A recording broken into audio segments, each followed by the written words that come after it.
Bonjour à tous, au nom du cercle, nous sommes heureux de vous accueillir pour, en cette fin d'après-midi, une visioconférence à laquelle nous sommes heureux de vous voir participer et dont le thème va être à nouveau le management toxique, mais avec l'accent aussi sur comment en sortir.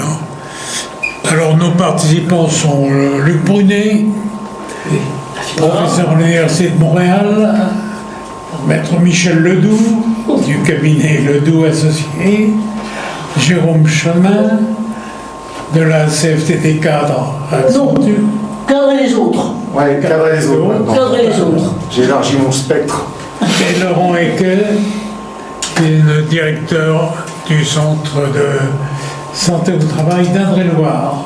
Voilà. Merci à vous tous et vous allez être sollicités par Anne-Marie qui reprend les commandes.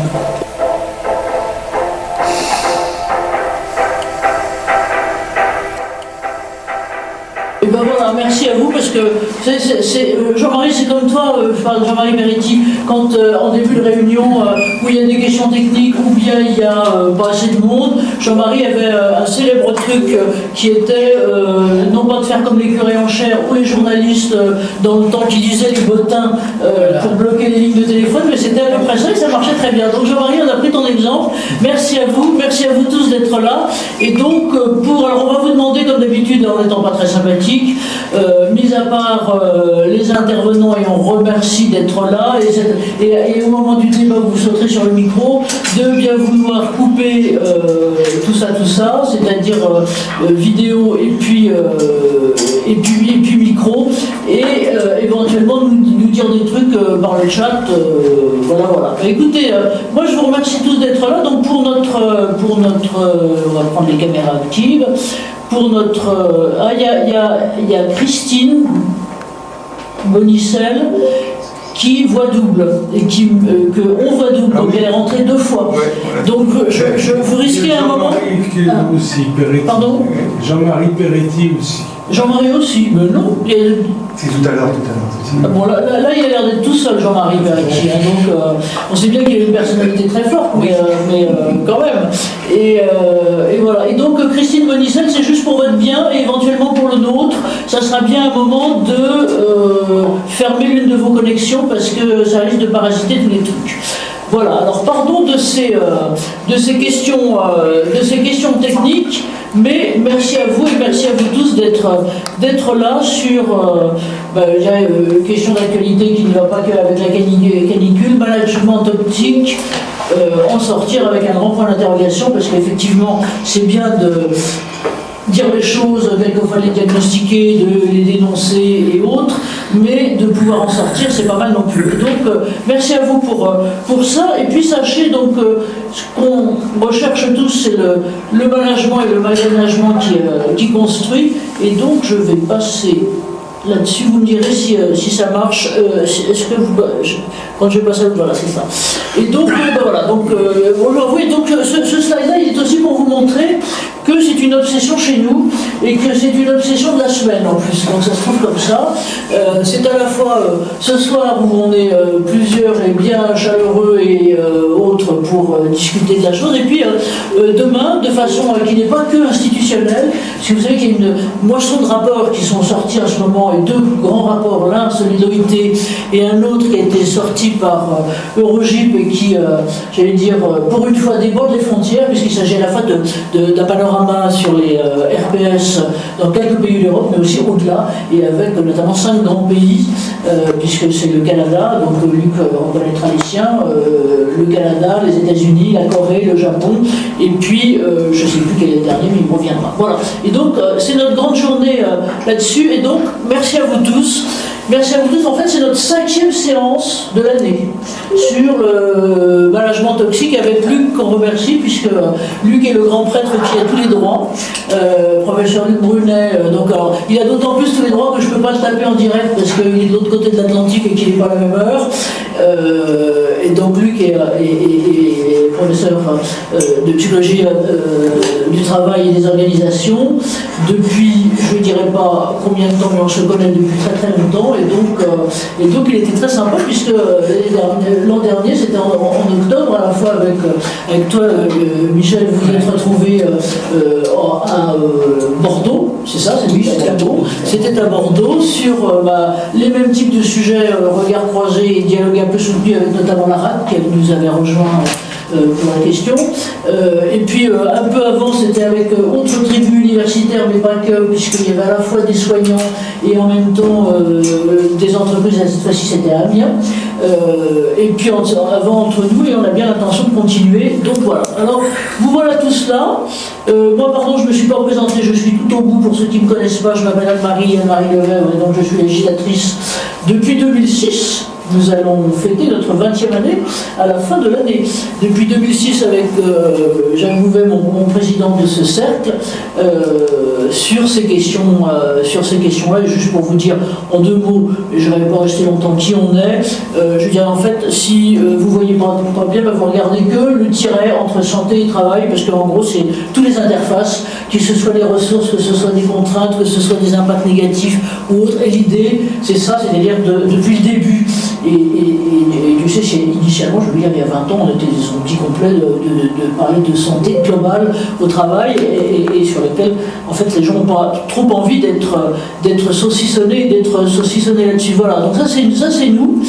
Et ce qu'on essaye de regarder, c'est l'avenir, donc l'histoire de l'avenir et surtout l'avenir de la relation au travail, de la santé globale au travail, de façon intersecteur. Et de temps en temps, on a des obsessions, parce qu'on trouve que s'il y a des creusets qui sont particulièrement intéressants, par exemple le monde des soignants, tous azimuts, et qui est représentatif de plein de choses, et donc on essaye de mettre en lumière des programmes préfigurants de ce côté-là. Je vous dis 2 mots aussi sur nos autres obsessions de l'année et de l'année à venir, c'est l'excellence opérationnelle. Je dirais que,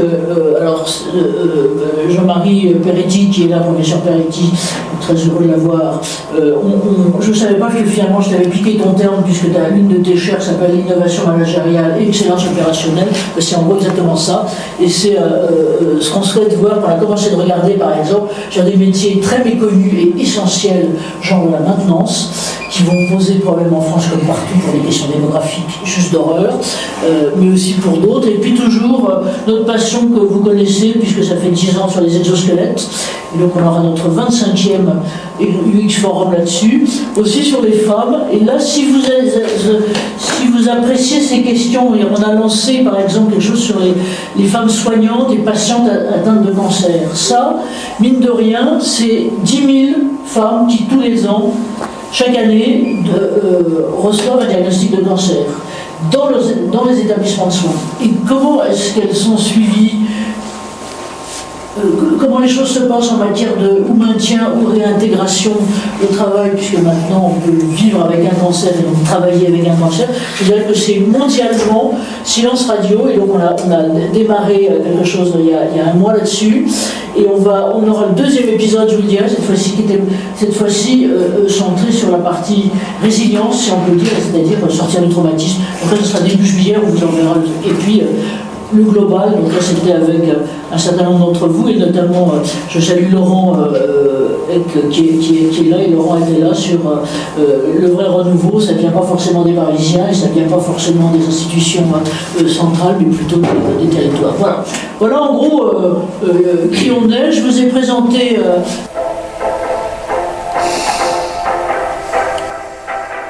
donc je vous représente à nouveau nos intervenants. Donc merci à Luc d'être là, et je dirais que je le remercie d'autant plus, c'est pas sympa de dire ça, c'est qu'en plus il n'est pas très bien en ce moment, il a mal à la gorge, il a attrapé une pneumonie, donc c'est vrai que c'est pas sympa de dire il vaut mieux que tu te la gardes, mais c'est surtout pas sympa de dire très bas. Mais en tout cas merci Luc d'être là. Michel, alors Michel c'est le grand méchant loup, vous savez, il en faut toujours un, mais qui fasse peur et qui à un moment faisait très peur, toujours, fait très peur à d'aucuns qui sont peut-être pas complètement réglo du côté de la santé et sécurité au travail, mais c'est bien, qui aime bien châtie bien, comme aurait dit ma chère mère. Et donc voilà, Michel est plus qu'expert, tout, sur les questions de santé et sécurité, particulièrement de RPS. Alors Jérôme, je trouve que tu as l'air très noble là, sur la photo là, donc on est là. C'est une photo professionnelle. Eh ben, c'est une photo professionnelle, ben voilà. J'ai changé. C'est une photo professionnelle, bravo. Jérôme, on se connaît depuis un petit moment aussi, c'était un jour de digital et où il y avait des débats sur, c'était chez toi Jean-Marie Beretti, où il y avait des débats sur est-ce qu'on dit digital ou est-ce qu'on dit numérique, et je crois que tu étais de mon avis, alors là, c'est que digital c'était quand même plus sympa parce qu'il y avait quand même un geste de doigt là-dedans. Bon, donc Jérôme, CFDT, Accenture, on le dit aussi, et c'est d'autant plus intéressant que sur les questions d'innovation et de cornac à distance, de management à distance ou autre, tu dois en subir et en voir un rayon. Et Laurent, alors Laurent c'est notre préfigurant qui n'est pas vu du Val-de-Loire, l'Indre-et-Loire de Tours et d'ailleurs, et qui sur toute question finalement, et, pardon de te lancer des roses de loin, même si c'est la saison, moi ça commence à faner. Il représente parmi les services interentreprises de prévention et de santé au travail. Vraiment pour moi l'un des exemples et des exemples préfigurants. Voilà. Et donc, voilà, j'ai pris un peu de temps. Maintenant, Luc, si tu veux bien, c'est à toi. Donc on va essayer de regarder pour que moi je mette les choses bien, c'est-à-dire avec toi en premier. Est-ce que tu peux mettre ta caméra et est-ce que je peux demander aux autres qui sont pas sympas, enfin c'est moi qui suis pas sympa avec eux, de couper la leur pour qu'on puisse avoir Luc en grand. Juste pour vous dire, c'est que on a deux contraintes, c'est que comme on enregistre, d'abord il faut parler fort dans le micro, mais ensuite il faut qu'on n'ait pas trop de caméras actives en même temps parce que ça pique de la bande passante et l'image sera moins bonne et on aime bien voilà. Donc Luc, tu es là, merci à toi et donc voilà, la parole est à toi. Alors je sais que j'ai été très désagréable en te disant que tu avais 10 minutes ou un quart d'heure parce que tu as 5 minutes de plus que les autres, mais voilà, mais donc tu prends comme tu veux et puis c'est comme Marchais, je pose des questions, mais tu peux répondre tout à fait autrement. Luc, c'est à toi. Ok, alors bonjour tout le monde. On a plaisir d'être avec vous. Canicule, chez nous, c'est pas ça. Il fait 25 par contre. Et c'est toujours un plaisir de travailler avec le groupe Anne-Denis. Alors, le leadership destructeur, ça fait toute une dizaine d'années que je travaille sur ce domaine-là. C'est venu suite au laboratoire de santé psychologique il y a 25 ans. Et on s'est aperçu qu'un des principaux éléments, évidemment, du stress, qu'on appelait à l'époque, de santé psychologique, venait de la direction.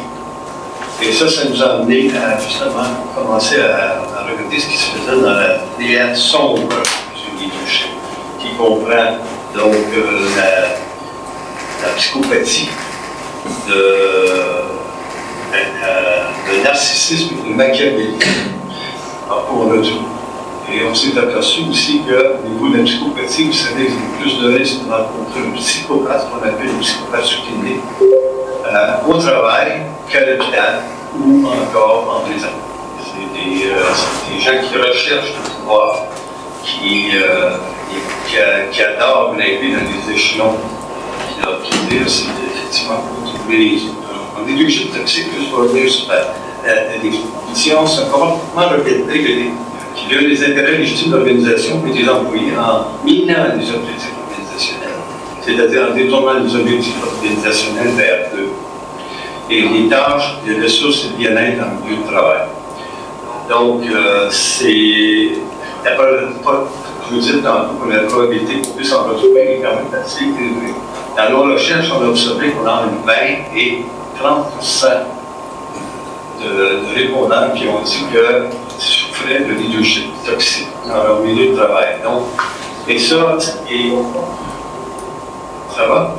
Et c'est extrêmement difficile à mesurer aussi. Donc, c'est peut-être juste la pointe de l'iceberg en 20 et 30, parce que c'est très tabou. Quand on essaie d'expérimenter, nous, c'est extrêmement difficile. On a souvent des refus. Les refus viennent surtout, non pas des syndicats ou encore des employés, mais devant la direction, quand ils commencent à regarder le questionnaire. Alors, donc, il y a toutes sortes de raisons pour ne pas plus expérimenter dans leur milieu. Juste le fait que le refus, c'est déjà un indice, mais expérimentés. Donc, vous êtes tout à l'heure sur les comportements répétés. Quelques statistiques. Passer à l'autre. Je passe à la suite. Tu me dis quand tu veux que je glisse, quand tu veux que je passe à la suite. Alors, pardon, il faut que je passe sur celui-là. Sur PowerPoint. Voilà. Alors, je vous disais tout à l'heure, 29% à peu près selon l'American Psychological Association aux États-Unis, 29% des gens disent que leur supérieur représente une source importante de stress. Chez nous, c'est à peu près ça. Nous, c'est entre 20 et 29 selon l'emploi. Les hôpitaux, c'est dans les 24-25% de tout qu'on a expérimenté d'infirmières qui vont dire que leur direction est toxique. 32% vont souvent dire que leur dirigeant ou dirigeante n'est pas honnête avec un cadre des choses. 24% ont peu confiance dans leur patron ou leur patronne. Et en 2016, c'est très difficile d'obtenir des chiffres. Le dernier chiffre qu'on a, c'est 2,3 milliards de dollars de pertes pour les organisations américaines prises avec des leaders qui sont toxiques. La perte d'argent, ces gens-là ont été pour détourner l'argent pour leur propre profit, rendre leur subordonné malade. Bref, c'est une part importante de la santé psychologique. On peut ensuite, les conséquences du leadership toxique qu'on a observé, c'est l'épuisement émotionnel, évidemment, le burn-out, excuse-moi, la réduction du bien-être comme tel au travail, sabotage. Les premières études qu'on a faites quand on parlait de santé psychologique au travail, on essayait de voir s'il y avait du sabotage, du vandalisme des organisations, ce qu'on appelait la délinquance organisationnelle. Et d'où venait ce sabotage, ce vandalisme, et quelles étaient les conditions qui favorisaient ça. Donc, au départ, on s'est aperçu que le climat de travail malsain, causé par la direction, entre autres, va amener du sabotage ou du vandalisme, qui est une forme de vengeance de la part de certains employés pour se sentir, si vous voulez, malmenés. Alors, donc, c'est souvent déjà des premiers indices de quelque chose qui va pas. Des comportements contre-productifs qu'on n'avait pas chez nous. Donc, des gens qui commencent à ne pas travailler moins, ou encore qui font un travail qui est plus rentable. Donc, puis on a une diminution aussi des comportements citoyens organisationnels. Le manque de savoir-vivre, on peut le retrouver, pas simplement de la part des employés, mais de la part de la direction dans bien des cas, comme chez les individus narcissiques et aussi les individus qui sont psychopathes. Donc, qui vont avoir souvent des comportements qui ne sont pas dans la citoyenneté organisationnelle. On va présenter ici les résultats d'une dernière recherche qu'on vient de faire. On a essayé de voir s'il y avait des comportements toxiques qui produisaient des problèmes de santé psychologique ou physique particuliers. Dans le PowerPoint qui suit, vous allez voir ce qu'on est allé regarder dans la littérature. On a commencé par regarder quels étaient les principaux termes qui étaient utilisés pour parler justement de problèmes de malveillance par rapport aux employés. Et on a fait une méta-analyse de 12 recherches pour voir si ces recherches-là, je vais vous parler ici des abus qui étaient mesurés, arrivaient à des comportements, des symptômes psychologiques très particuliers. Bon, quelques définitions ici pour vous dire, on a mesuré l'incivilité.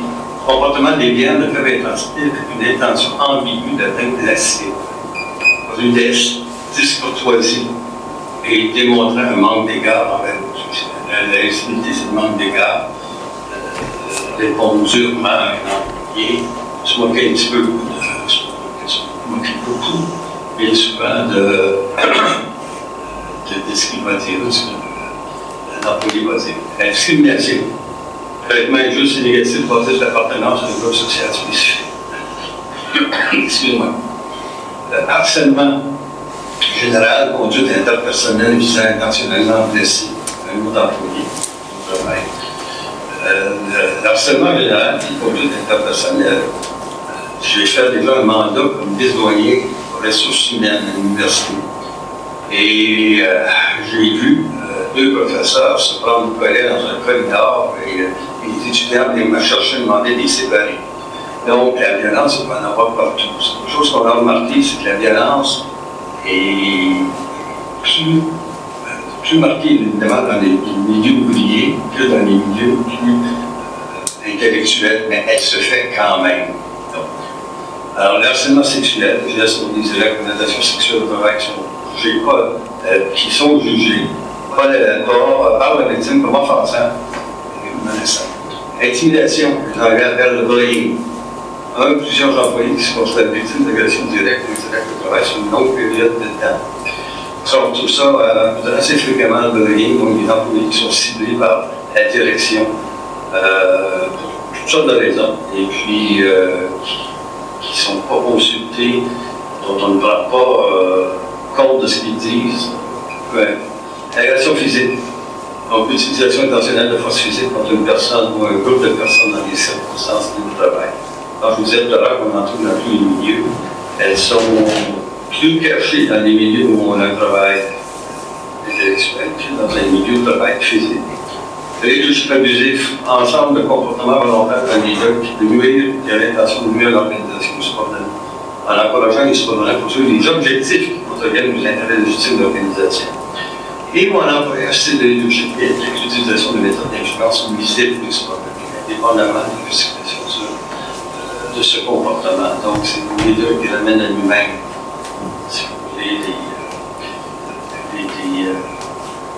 des succès de ses employés, mais il ramène ça à lui. C'est lui qui est responsable des succès. Et le climat d'abus, le climat organisationnel. Donc, j'ai travaillé longtemps aussi là-dessus, sur le climat organisationnel, la perception qu'ont les gens de la façon dont sont traités, gérés dans un milieu de travail. Donc, le climat d'abus fait référence à la perception que l'organisation a différentes formes de psychologie ou physique, qu'elle ne fait pas d'efforts pour prévenir et sanctionner. Les employés, souvent, quand ils vont voir que les supérieurs ne suivent pas nécessairement l'éthique qu'ils devraient suivre dans le milieu de travail, peuvent avoir tendance à reproduire les mêmes comportements, parce qu'ils vont voir que c'est des comportements qui sont comme récompensés dans leur milieu. Alors, donc, ça, c'est les définitions qu'on était voir dans la littérature pour voir si effectivement il y avait des comportements, des symptômes psychologiques particuliers attachés à ça. Et généralement, ce qu'on s'est aperçu, c'est que la détresse au travail n'est pas nécessairement rattachée à un aspect plutôt qu'à un autre. L'harcèlement des formes toxiques qu'on utilise. Donc, si on continue toujours dans ce domaine-là, l'autre avec l'autre. Alors, toutes les formes de milieu de travail ont les mêmes influences, la santé, c'est ce qu'on a cherché. Et on s'est aperçu que l'incivilité, la forme d'abus la plus répandue, 75% des gens disent qu'ils vont souffrir d'incivilité, de manque de savoir-vivre, de la direction. L'agression physique, l'intimidation, la discrimination, entre 16 et 19%. L'agression physique et la forme d'abus dont l'intensité est élevée, la frappé quelqu'un, à ce moment-là, dans le domaine juridique. L'intimidation et la supervision abusive sont des facteurs très importants de la dépression. Ça, on a remarqué qu'effectivement, l'intimidation et la supervision abusive serait liée à la dépression. Dans le cas de l'agression physique, le stress provoqué est qualifié de trauma. Remarquez que ça dépasse la simple notion de stress. C'est réellement un trauma, parce que souvent, on va laisser des marques. Donc, c'est l'agression physique. Alors, l'agression physique laisse des marques, l'agression psychologique, non, parce que l'agression psychologique, on a tendance à pas considérer ça aussi important que l'agression physique. Et l'agression physique, ça ne laisse pas de traces, mais ça laisse des traces psychologiques. Non. Alors, donc, dans notre étude, les données viennent de sortir, qu'on est en train de finaliser, mais démontrent qu'il n'y a pas de symptômes psychologiques très spécifiques à une forme d'agression. Il y en a qui sont très importants, comme dans l'intimidation et la supervision physique, mais l'incivilité, c'est pas. Moi, je le suis, il ne peut pas avoir les standards dessus. Ok, je me permets d'interrompre juste 30 secondes, si tu veux bien, Luc, juste pour dire par rapport au slide suivant, on voit bien qu'il y a une espèce de continuité entre d'une part ce que sont des comportements qu'on pourrait qualifier de très individuels, du genre la violence physique, ou là qui est vraiment attribuable à un individu, avec, avec par exemple des incivilités, et je vois que tu termines par exemple, je vais revenir dessus, mais tu termines ta liste, la liste des, encore une fois, issus de la littérature sur le climat d'abus. Donc là, on n'est plus dans un seul, je veux dire, un fait d'incivilité ou même un fait de harcèlement, mais on voit bien là qu'il y a. Donc ça, c'est parmi l'une des questions qu'on aura à poser, c'est voilà, les éternelles questions entre manager toxique, management toxique, organisation toxique, entre lesquelles notre cœur saignant balance. Voilà, c'était juste une question là, mais c'est vrai qu'en ce moment, c'est beaucoup la question, c'est on met tout sur le système et donc plus beaucoup sur les personnes, ou au contraire, comment toi tu vois les choses et comment les études les perçoivent. Parce qu'effectivement, à partir du moment où c'est toléré, c'est comme si ça entrait dans un climat. C'est pas tous les gestionnaires qui vont entrer dans cette façon de faire, mais ça devient généralisé d'une certaine façon. Il y a des départements qui vont avoir des leaders plus toxiques que d'autres. Ça, c'est un fait. Alors, on verra tout à l'heure, effectivement, comment on peut faire. Ça va là-dessus. Ok, pardon, je t'ai interrompu, donc je passe la slide suivante si tu veux bien. Oui. Alors, la problématique qu'on relève, là, les dernières années que vous avez présentées, c'est des résultats qui viennent juste de sortir. On n'a aucune idée de travailler encore, mais on pensait trouver des symptômes très particuliers reliés à des actions très particulières, mais non, pas nécessairement. Alors, il y a toute cette personnalité toxique aussi dans les hauts postes de gestion, dans la population générale. Ça exagère les organisations où on peut grimper hiérarchiquement, facilement. On peut faire de l'argent facilement. On peut attirer souvent ces gens qui ont été psychopathes. Alors, c'est un sujet aussi qui est tabou, qui a un contexte politique, bien sûr. Quand on a un leader qui est comme ça, dans une organisation qui est toxique, s'il demeure en poste, c'est qu'il y a des raisons pour lesquelles la haute direction le garde. La garde en poste. Souvent parce qu'il permet de faire en québécois de la job, donc le job difficile. Alors, c'est un sujet qui est tabou, il y a un contexte politique dans lequel il se passe les niveaux. Et c'est des personnalités difficiles à détecter en sélection. On est à peu regarder présentement le rôle de la formation en leadership. Est-ce que ça sert à quelque chose? En règle générale, la formation en leadership, ça ne sert pas à grand-chose, on observe dans les études. C'est rarement bien évalué. Et on ne peut pas changer un individu qui, en 2 ou 3 jours, va adopter un comportement toxique face aux autres. Et plus il va longtemps en poste, plus ce comportement-là va être difficile à changer. Donc, c'est des personnalités aussi difficiles à détecter en sélection. Donc, il va dire que c'est fréquemment de faire la sélection de poste. Et dans les entreprises qui veulent faire la sélection, tous les mots, vrai psychopathe va avoir tendance à tout faire pour pas venir passer des tests psychométriques. Donc, il va dire, vous savez, moi j'ai parlé avec la direction, je leur ai dit comment je l'étais, je n'ai pas besoin d'aller passer des tests psychométriques. Ou ils vont essayer, dans le plus possible, de contourner ces tests. Des fausses. Donc, c'est des personnalités difficiles à détecter en sélection. Et puis, il existe un bon test. On va chercher des cas et des tests cliniques, des décernés, donc détecter des psychopathes au niveau clinique. Ça donne un bon indice. Finalement, c'est difficile. Excusez-moi, ma boîte est un peu... Pardon, parce qu'on te fait parler, attends, j'arrive avec mon truc là. Non, ça va, je sors du bruit, alors... c'est... Voilà, donc nous voilà là-dessus. Oui, j'en profite, hein, si on laisse le micro, c'est juste l'horreur, s'il y a un trou. Mais on voit bien, il y aura des trucs sur lesquels on vous demandera peut-être aussi les autres de réagir, c'est les différences entre management toxique, leadership toxique, manager ou autre. Alors, je renvoie, et pardon pour là maintenant pour la frustration de Luc qui nous avait fait, et que vous retrouverez d'ailleurs dans les replays, je pourrais vous envoyer ça, les différents profils de manager et de leader, justement, et quelles sont les incidences ça peut avoir sur leurs organisations. Et donc voilà, ta conclusion, c'était, quand c'était très diplomate, mais c'est de dire qu'au travail, c'est difficile à traiter, et en formation, et en coaching. Je te laisse reprendre la parole, Luc, si tu veux bien. Oui, c'est ça, parce que la mode des enfants, c'est le coaching.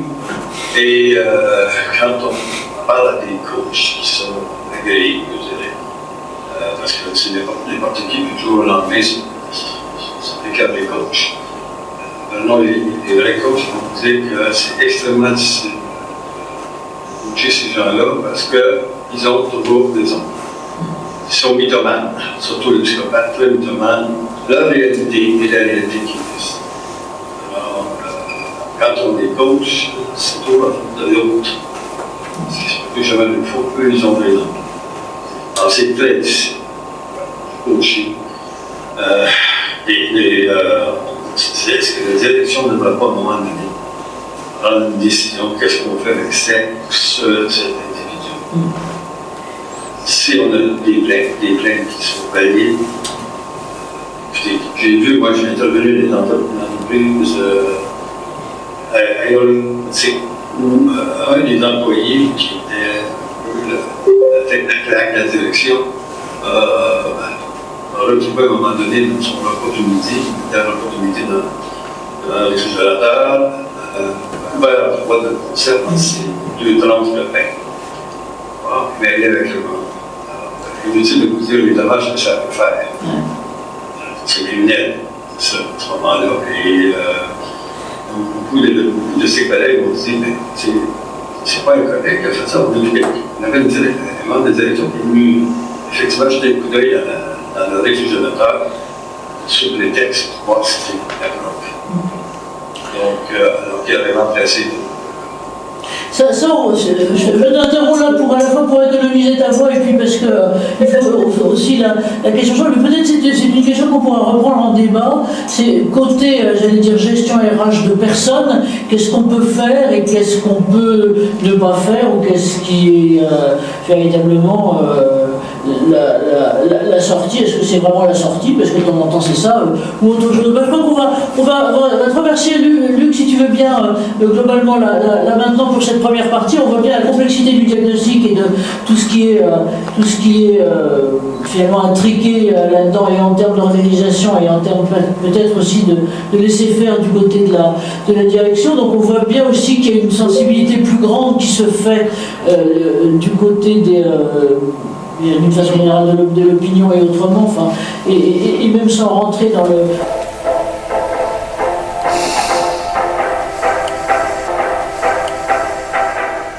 Si vous voulez bien, c'est qu'on passe, qu'on passe la parole à Michel, s'il veut bien. Je vais dire 3 mots donc, du sujet, évidemment. Comment sortir du management toxique?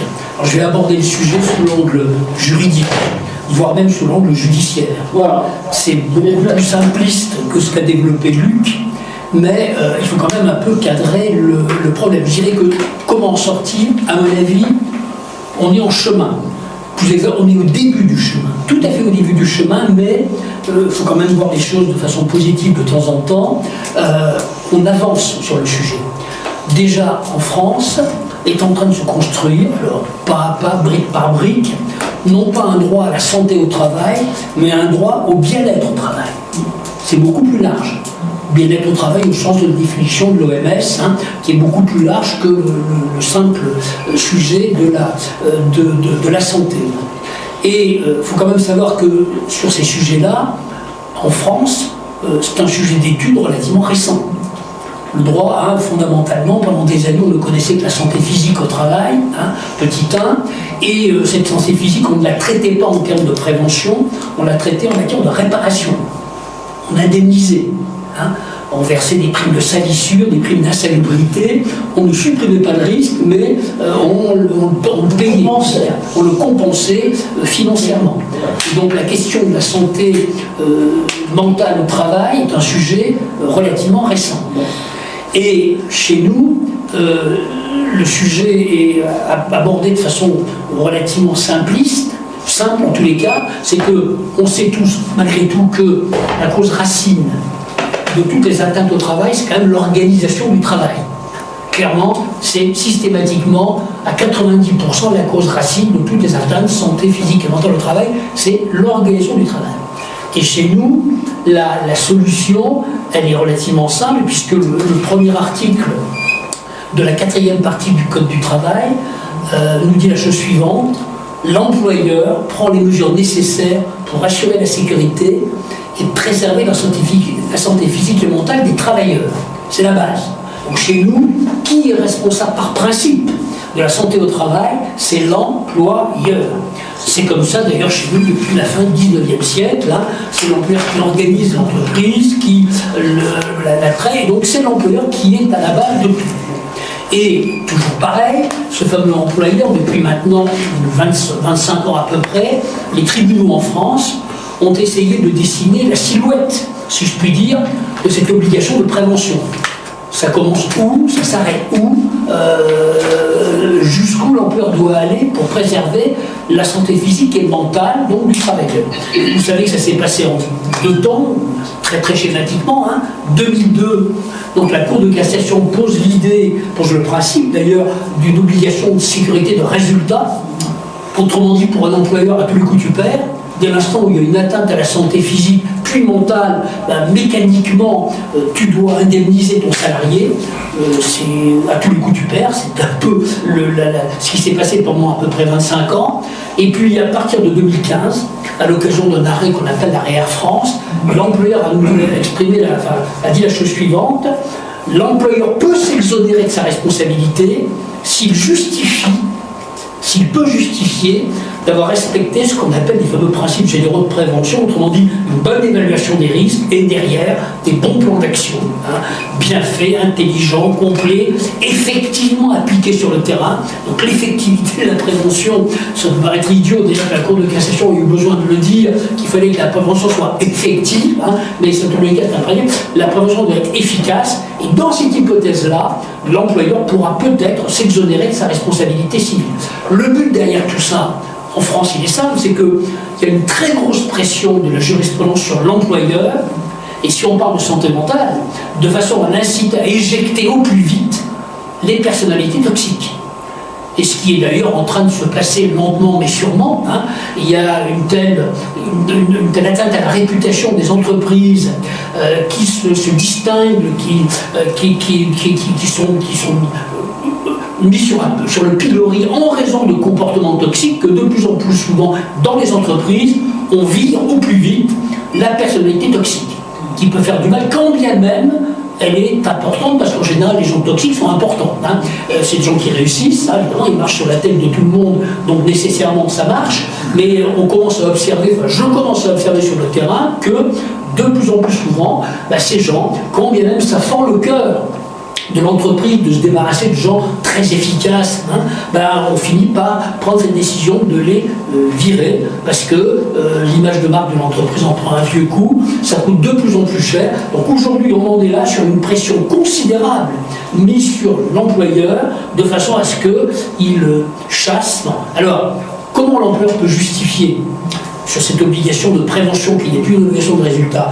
C'est clair. D'abord, petit 1, c'est pas à la victime de démontrer que l'employeur n'a pas respecté les règles de sécurité, c'est à l'employeur de démontrer qu'il les a respectées. Autrement dit, sur le terrain juridique actuellement, la charge de la preuve pèse sur les épaules de l'employeur. Bon. Et on justifie comment? Alors déjà, avec un bon document unique d'évaluation des risques, hein, et je dis souvent que les documents uniques, pour plaisanter, souffrent de deux pathologies, hein, l'obésité ou l'anorexie. Les documents uniques qui pourtant une démarche extrêmement d'excellente qualité et qui doit être valorisé, mais malheureusement, l'usage l'a un peu perverti. On fabrique des documents inutilisables, imbuvables, illisibles, à une époque où plus personne ne lit rien. Donc lire un document unique faisait déjà un effort considérable. Voilà.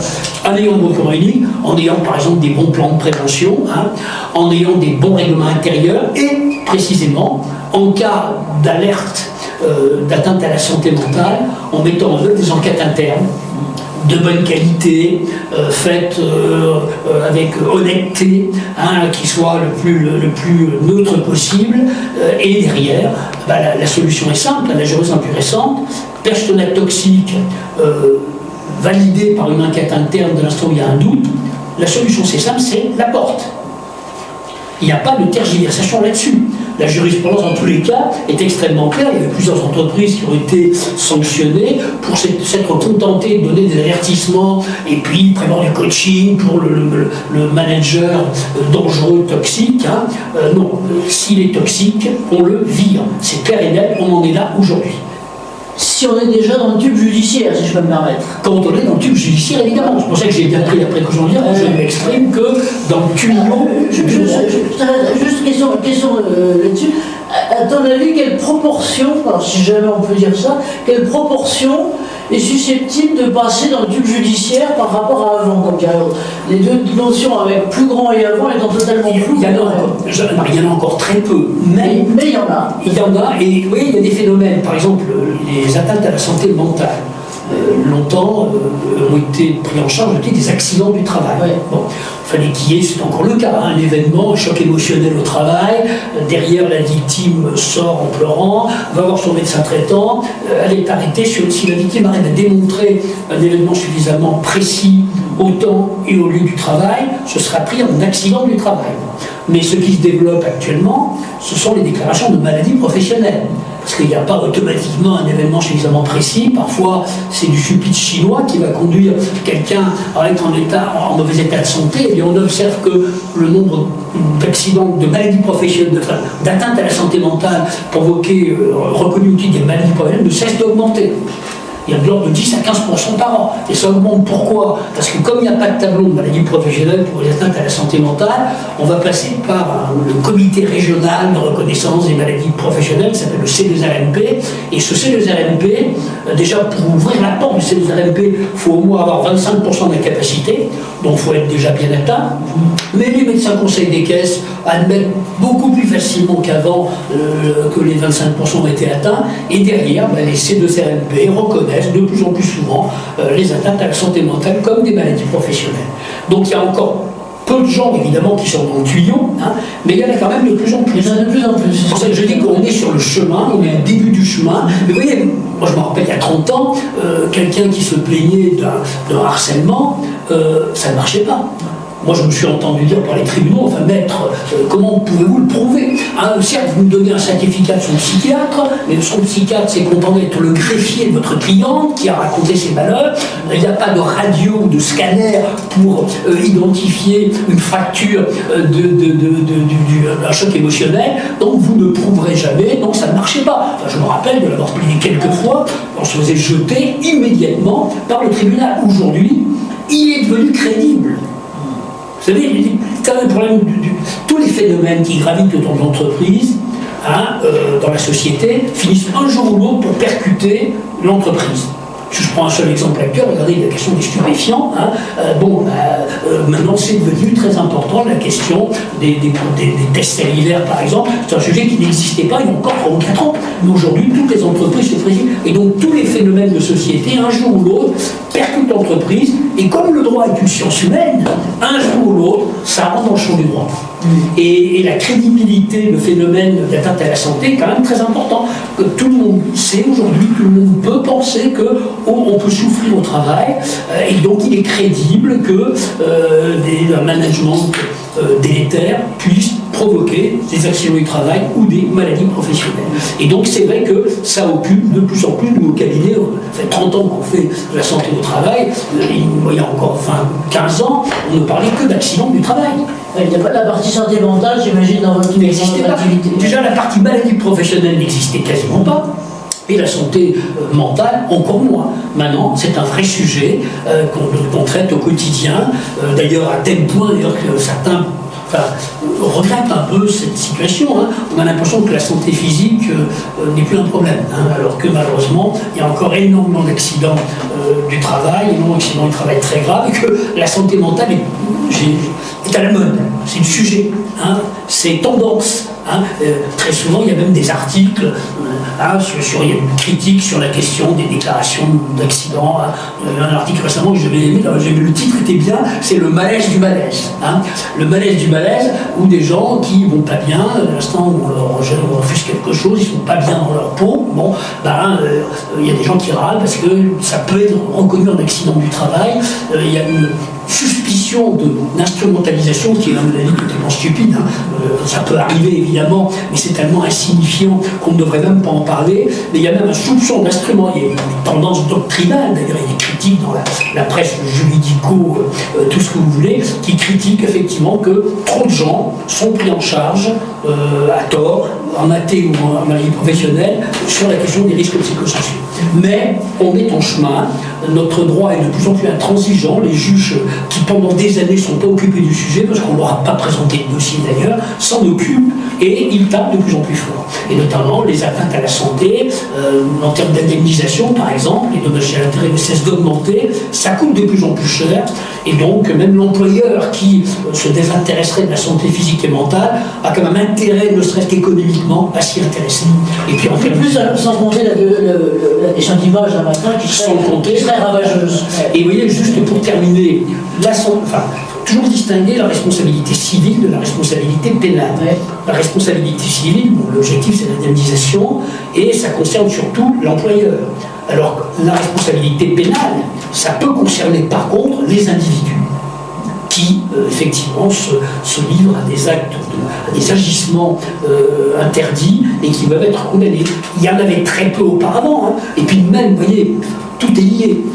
Notre système judiciaire est tellement encombré que pendant des années, vous aviez un client ou une cliente qui venait vous dire « je suis victime de harcèlement moral ».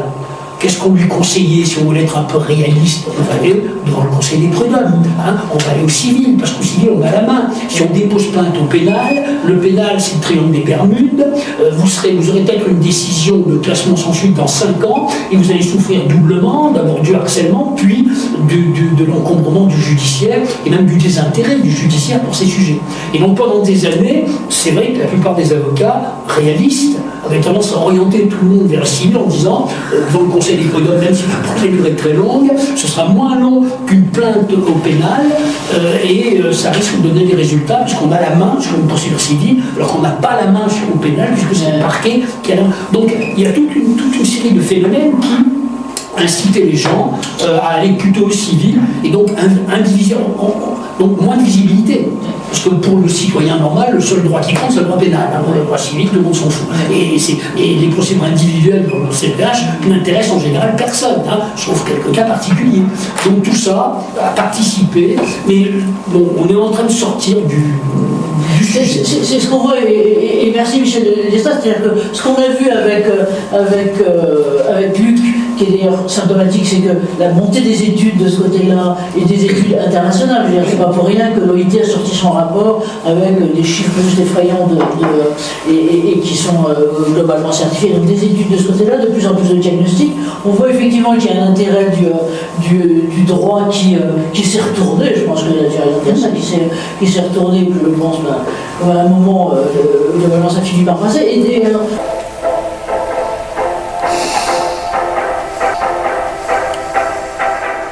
maintenant, on va passer à Jérôme, si vous voulez bien. Donc Jérôme, merci pour vos questions et vos remarques. On les prendra tout à l'heure, hein, si vous voulez bien. Mais Jérôme, alors là, du point de vue à la fois du point de vue Mercure, on va pas dire que du point de vue de Mercure syndical, mais quand même, et aussi du point de vue très terrain, par exemple, dans une entreprise, comment ça se passe et comment toi tu sens l'évolution justement l'évolution des choses et sur ce continuum entre personnes personnalité et question d'organisation, question d'impact, je veux dire aussi bien sur les personnes. Voilà. Merci. Déjà, j'ai bien aimé le titre. On parle de management toxique et pas de manager toxique. C'est-à-dire ce qui est important dans la relation, ce que l'on voit dans l'expérience qu'on peut avoir quand on reçoit des salariés, c'est qu'il n'y a pas toujours un gentil et un méchant. Ça serait vachement simple, ça serait bien. C'est-à-dire que des fois, il y a deux personnes, un manager, un manager, qui sont très bien séparément et qui ensemble, ça ne va pas du tout. Ça va pas du tout. Et c'est la difficulté qu'on a des fois de traiter certains cas de management toxique, c'est qu'on va avoir des témoignages des fois très discordants. C'est-à-dire que quelqu'un qui va dire que ce manager-là est très mauvais, d'autres qui vont dire c'est le meilleur manager que j'ai jamais eu, etc. Donc ce qui est très important de traiter quand on traite ce genre de questions en tant que représentant du personnel, c'est de vraiment prendre la relation entre les deux, mais de l'élargir au spectre plus grand des personnes managées par cette personne dite entre guillemets toxique. Alors, il faut savoir un truc, c'est que nous, déjà, quand on est représentant du personnel, c'est pas notre formation initiale. C'est-à-dire qu'on peut être, comme moi, contrôleur de gestion, on peut être consultant capital risque, etc. On reçoit un salarié, la première chose à faire, c'est l'écoute. Nous, c'est l'écoute. Beaucoup d'écoute, du temps d'écoute, etc. Et qui fait qu'on va essayer de capter dans ce que nous dit la personne, véritablement la problématique. Quelle est la problématique, en gros, qui est mise en avant? Parce que des fois, ce que j'aime bien dans le management toxique, c'est que, moi ça fait 20 ans que je suis représentant du personnel, il y a 20 ans on avait déjà ça, on ne l'appelait pas comme ça, et puis peut-être que dans 10 ans on l'appellera encore autrement. Moi je suis arrivé à l'époque du harcèlement moral, après ça a été les risques psychosociaux, après ça a été, voilà, le nom change, l'emballage change, mais le produit reste le même. Il y a une problématique, de relation entre une personne, etc. Alors la difficulté aussi qu'on a là-dedans, c'est qu'on parle d'un manager à un manager. Quand on prenait à l'époque de mes parents, mon père, moi c'était assez simple, il y avait le chef responsable de service qui était cadre et qui encadrait parfois des cadres et parfois surtout des non-cadres. Voilà. Aujourd'hui, la difficulté qu'on a dans le management, c'est qu'on a du management qui est aussi fait par des non-cadres. On a des cadres qui n'encadrent personne et des non-cadres qui encadrent des gens. Donc la difficulté aussi que l'on a là-dedans, c'est qu'on a des gens qui ont été mis dans le bain. C'est-à-dire que avant d'être manager, ils ont d'abord été salariés. Donc ils ont vécu une expérience de management, bonne ou mauvaise. Et c'est un peu, je dirais, comme dans le contexte familial, si on a vécu une relation managériale qui n'est pas bonne, il y a de grandes chances qu'on reproduise un peu les mauvais clichés.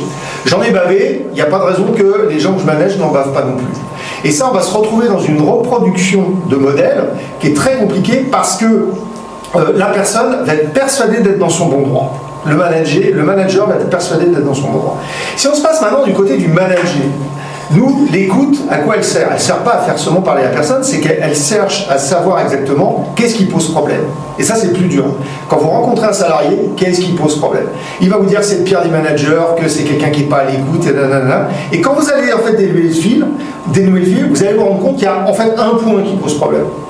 Il m'a refusé mes 5 jours de télétravail par semaine. Ah oui, donc quel est le problème? Avant ça, il n'y avait pas de problème. Non. Donc tu parles de management toxique ou difficile, mais est-ce que c'est pas plutôt parce que vous avez un point de friction sur lequel vous n'arrivez pas à vous mettre d'accord? Et là, on arrive des fois, nous, dans notre écoute, l'objectif, c'est véritablement de remettre les choses à plat et de trouver une solution de sortie. Et cette solution de sortie, c'est de se dire, peut-être que ce que tu vois comme du management toxique, c'est peut-être aussi tout simplement du management tout court. C'est juste que la personne n'y a peut-être pas mis les trucs, peut-être que c'est un sujet qui est épidermique chez toi, qui fait que tu surréagis, etc. Parce que là-dedans, ce qu'il faut que l'on cherche aussi un petit peu à sortir quand on reçoit un salarié ou quand on discute avec un manager, c'est de retirer l'émotion. Et on se rend compte que la problématique qu'on a, c'est qu'on a un salarié en face de nous. Nous, on va essayer de raisonner, on va essayer de parler avec de la raison à quelqu'un qui est à 90% dans l'émotion. En gros, vous parlez à 10% de son cerveau, il ne vous écoute pas. Il ne vous écoute pas. Voire il vous traite de saligo, de patronat, parce que vous êtes du côté du manager, etc. Donc la difficulté que l'on a aussi, c'est d'élargir le spectre. Et se dire, mais finalement, attendez, ça s'est passé bien pendant 4 ans, pourquoi ça se passe plus bien aujourd'hui, quoi? Et là, il y a un autre champ qui rentre en cause et qui a été évoqué par le professeur Bonnet et par Maître Ledoux. Il y a l'organisation du travail. L'organisation du travail. On ne peut pas faire l'impasse sur l'organisation du travail. Qu'est-ce qui a changé dans l'organisation du travail, etc. Parce que c'est très facile pour une organisation du travail de parler de manager toxique. Il est coupable, c'est lui qui est responsable, il ne représente absolument pas la volonté de l'entreprise, etc.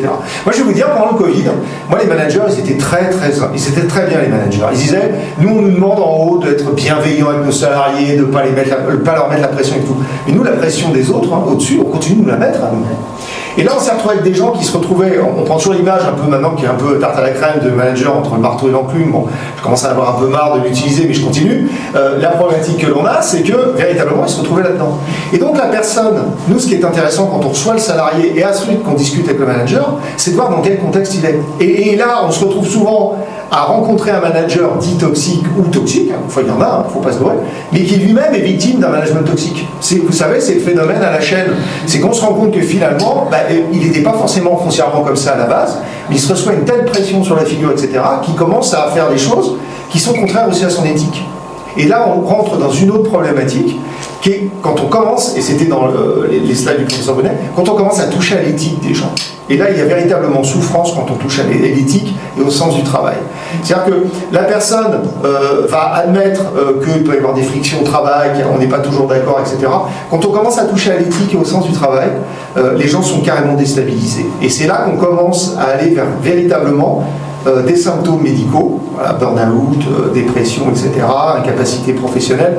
Je ne reviens pas aussi sur tout le côté judiciaire qui a été dit, qui est très très juste, qui arrive souvent en bout de chaîne, voilà, qu'on a envie de dire trop tard. C'est un peu trop tard. Mais heureusement que c'est là. Heureusement que c'est là, parce qu'il y a quand même une évolution. Vous l'avez très bien dit, on parle de choses dont on ne parlait pas il y a 20 ans. Moi, je parlais harcèlement il y a 20 ans, je disais aux gens, on n'allait pas au pénal. Nous civil, vous n'avez aucune chance. Ça ne sert à rien. Donc, sur l'organisation du travail, il y a une question aussi qui se pose. C'est-à-dire qu'on va voir les responsables. Parce qu'il y a une autre problématique aujourd'hui. On va voir les responsables, dire voilà, il y a un problème avec ce manager, etc. Et là, il y a le responsable qui vous dit très franchement dans les yeux, mais je sais. Mais c'est pas la première fois qu'on nous dit ça, etc. Mais je dis, mais pourquoi vous le gardez? Mais il dit, mais on n'a personne d'autre.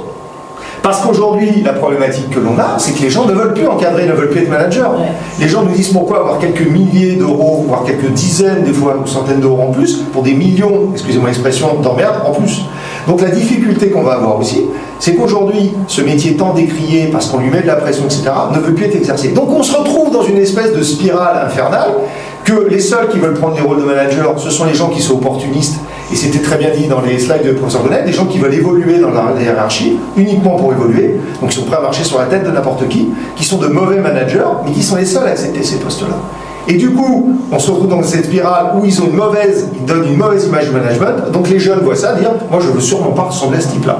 Donc on va avoir, moi c'est pour ça que quand on va arriver au remède, j'espère qu'il sera 19h15 et que je pourrai partir, parce que franchement, si j'avais la solution, franchement je la donnerais. Ce qui est clair, il y a quand même des portes de sortie, c'est que on gagnerait véritablement quand on a, en tant que représentant du personnel, une relation entre deux personnes d'un management toxique, à toujours l'élargir. Parce que la personne, on se rend compte quand même que les salariés que l'on reçoit, la première chose qu'ils aiment entendre, dans toutes les situations, c'est « tu n'es pas seul à vivre ça ». Ah oui, d'accord, je ne suis pas seul. Et c'est marrant parce que j'ai l'impression qu'autour de moi, tout le monde va bien. Et je dis, mais toi, comment t'es sur le plateau? Bah, moi, je ne veux pas montrer que ça va mal, donc je dis, donc tu fais pareil. Donc les gens, ils vont te croiser, ils vont te dire que tu vas bien, parce que tu ne le montres pas. Parce qu'aujourd'hui, on n'ose pas montrer ça, ces fêlures, etc. On ose montrer quand ça va mal, etc. On essaie de trouver des postes de sortie. C'est d'ailleurs, excusez-moi, je vais mettre toutes les coachs de France à dos, mais c'est pas grave. C'est pas non plus innocent que 80% des coachs en France soient des anciennes personnes qui ont fait des burn-out. Mais malheureusement, mais parce que c'est compréhensible, parce que ces gens-là n'ont pas envie aussi que ça se reproduise sur d'autres et ont envie de donner leur expérience. Mais je pense que c'est aussi, je pense que la règle, j'ai déjà aux solutions, mais c'est pas des solutions magiques, c'est travailler sur l'organisation du travail. La deuxième chose, c'est de véritablement revoir les liens. Alors, peut-être pas sortir de l'entreprise, mais s'assurer aussi que si un manager, après tout, ça marche avec certaines personnes, peut-être séparer les deux. Voilà. Il faut faire des divorces aussi. Il n'y a pas que le divorce dans la vie, il y a le divorce dans l'entreprise. Il faut des fois sortir les gens d'un certain contexte, d'une certaine relation. Le manager peut se reconstruire, le salarié peut se reconstruire. Bon, vous savez, les managers, à moins d'être les gros pourris, mais ça il y en a partout, pas plus dans les entreprises qu'ailleurs, les managers à qui on met en face d'eux le fait qu'ils sont toxiques dans leur relation, etc. Moi j'ai beaucoup de gens aussi qui ne le vivent pas bien. J'ai des managers aussi qui ne le vivent pas bien et qui me disent clairement, oui c'est vrai, tout ce que vous dites c'est vrai, mais c'est pas moi. Et je suis pas bien avec ça. Mais il y a toujours ce terme à la fin qui est un peu désespéré, j'ai pas le choix. Alors on dit, mais si, t'as le choix. Non, ils disent non, j'ai pas le choix. J'ai pas le choix. J'ai pas le choix. J'ai 54 ans, je vais pas retrouver du boulot extérieur, j'ai un emprunt sur le dos, je peux pas me permettre de perdre mon boulot, c'est la merde à la maison, etc. Donc, il faut prendre le temps d'écouter les deux parties, toujours, d'écouter aussi les autres. Ce que je disais tout à l'heure, il peut y avoir des gens qui ont une bonne vision de ce manager. Si en effet ce manager est toxique, cette personne est toxique, moi il m'est arrivé de dire à l'entreprise, je vous reproche pas forcément de vous séparer de lui. Moi je vous reproche de l'avoir embauché. Je ne comprends pas comment ce type-là a passé les stades du recrutement. Et il ne faut pas avoir peur de se séparer des personnes. Je pense qu'il faut très très vite trouver des solutions de se séparer. Vous l'avez très bien dit avec le 12, c'est qu'à un moment ou à un autre, on ne va pas donner des sanctions, des petites sanctions, etc. Il y a un moment, il faut couper la branche. Voilà, il faut couper la branche. Et c'est malheureux, c'est un échec quand on arrive à ça. C'est un échec, c'est qu'on n'a pas réussi à trouver en interne des modes de fonctionnement qui étaient satisfaisants. Voilà, c'est un échec, mais il faut malgré tout le faire. Et il y a un autre problème, et là je vous une petite porte, et puis après voilà. Est en train de poindre un nouveau problème avec l'IA qui apparaît. L'IA accélère les processus. On attend des gens qui soient beaucoup plus efficaces et beaucoup plus rapides, avec des outils qui sont quand même encore, on va pas se mentir, pas globalement au point. Je fais partie des gens qui n'ont absolument pas peur aujourd'hui de me faire remplacer par l'IA. Quand je vois sur certains trucs comment ça se passe, et pourtant je suis dans une boîte américaine qui en vend. Donc, mais je veux dire par là, c'est que on va mettre de la pression encore plus grande sur les gens, sur le management aussi, etc. Et là, il y a un warning très très important à faire. C'est un peu long. Bravo, et les choses bougent. Oui, tu dis quoi, Jean-Loup? Il y a un message. Alors, il y a plein de gens qui lèvent la main, je l'ai vu. Donc, on va vous dire oui tout à l'heure, mais alors.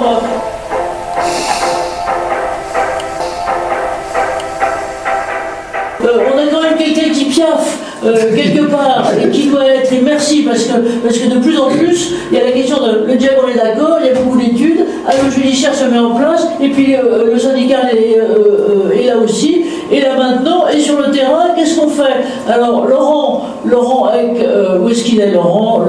Il va afficher tout le monde, et le voilà. Je suis là. Et voilà. Merci à toi d'être là. Alors Laurent, là aussi, il a de la chance parce qu'il est à distance. Donc, c'est bien, on ne peut pas le taper immédiatement. Alors que vous, si vous hurlez, par exemple, vous êtes 7 mètres sous terre, personne ne vous entendra. Donc, on pourra vous retirer les doigts de pied comme on veut. Mais Laurent, ça va, il est plus loin et autres. Mais lui, il a quand même la lourde tâche. Merci Laurent, la lourde tâche caméra active. Voilà, ça sera mieux comme ça. La lourde tâche d'être aussi du côté du en sortir. Je ne sais pas si tu nous entends. Alors, attends, tiens, je vais peut-être reprendre ça, voilà, par là.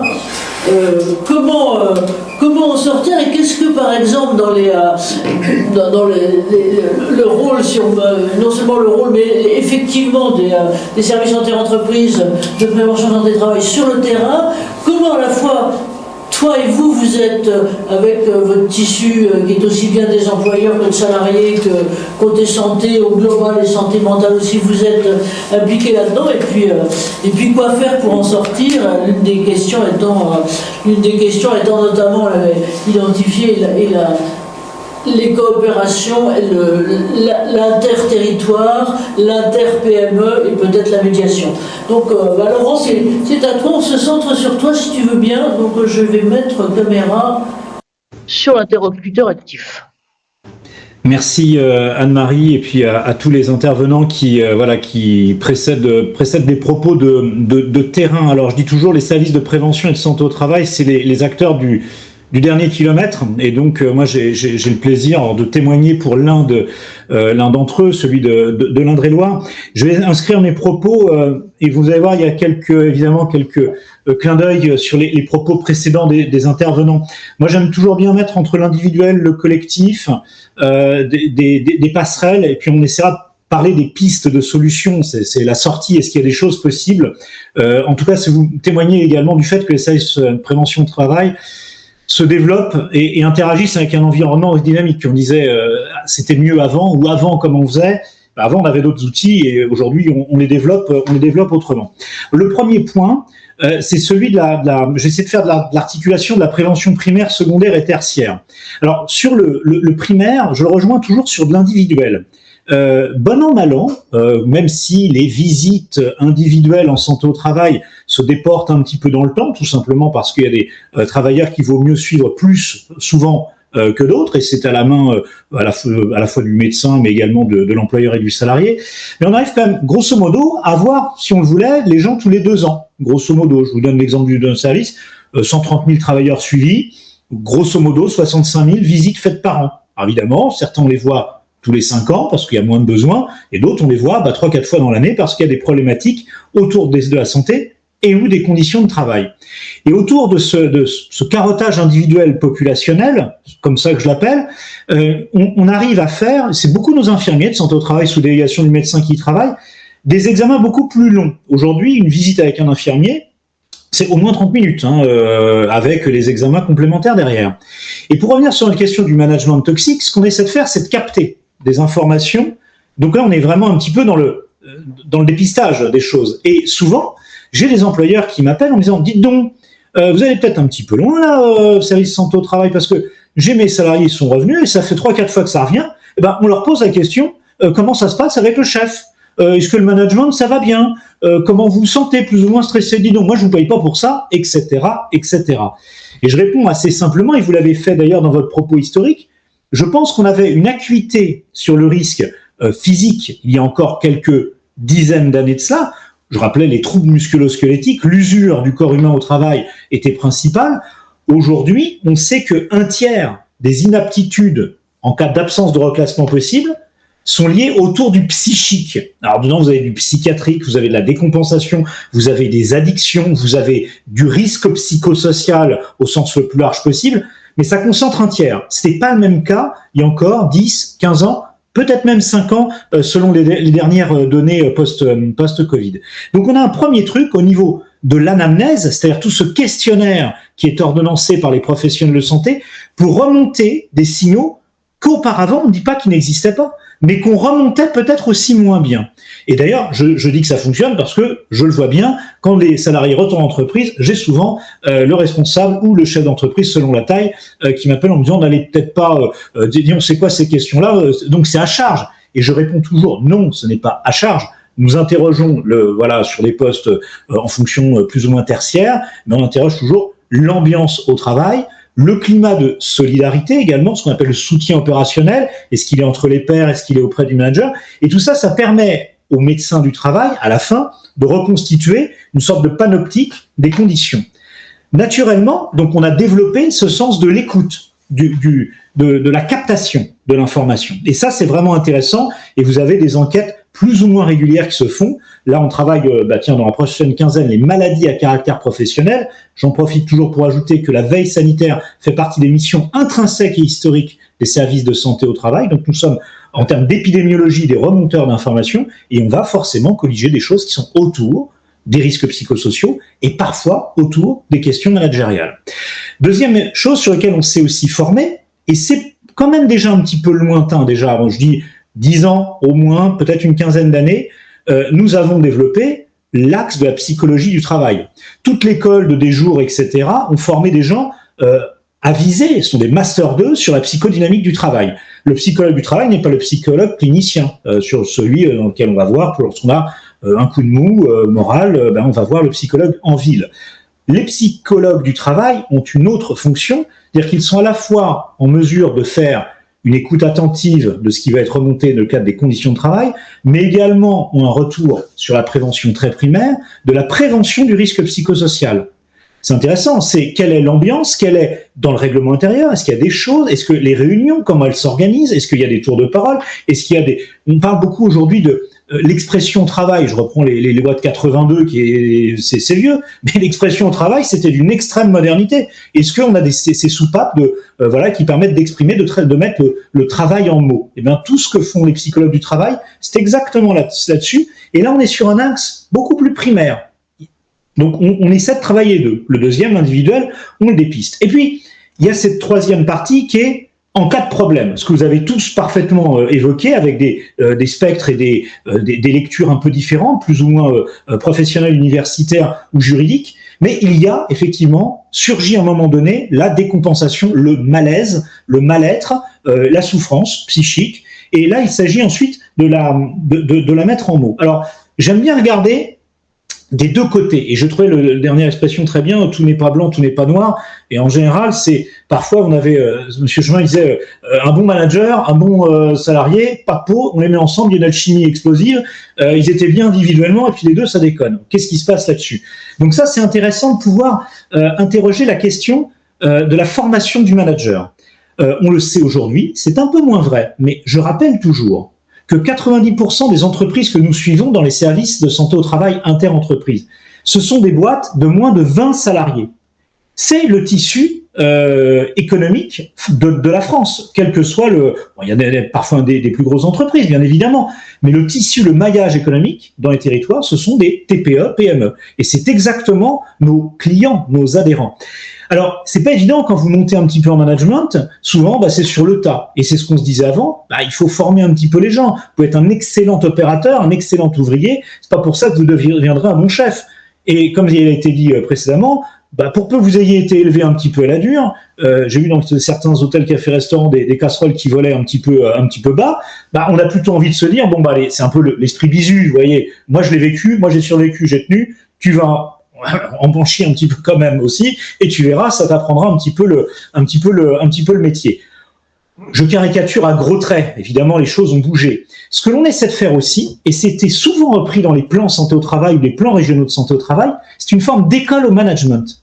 L'école un petit peu pour apprendre à manager. Alors, certaines entreprises le font très bien, elles décentrent un petit peu, mais c'est coûteux de former un manager, de le sortir du rang et de le mettre parfois des semaines, voire peut-être des mois, même peut-être dans un cadre universitaire, pour se mettre en méta-analyse. Comment je prends cette relation, quelle est la responsabilité qui m'incombe, et en termes de santé et sécurité au travail, qu'est-ce qui me retombe dessus, entre l'enclume et le marteau, comme il a été si bien dit.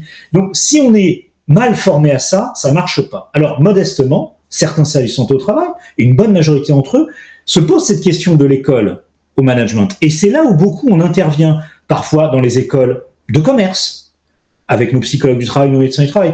À l'inverse, on fait de l'inter-entreprise, on fait venir des cadres d'entreprises de petite taille. Le dirigeant lui-même, je rappelle, 90% moins de 20 salariés. La plupart du temps, le patron, il voit son collaborateur dans les yeux le matin. Il a été au baptême du petit et au mariage du conjoint. Donc, il y a cette notion-là de comment on devient un excellent artisan professionnel et comment on devient un excellent gestionnaire d'hommes et de femmes.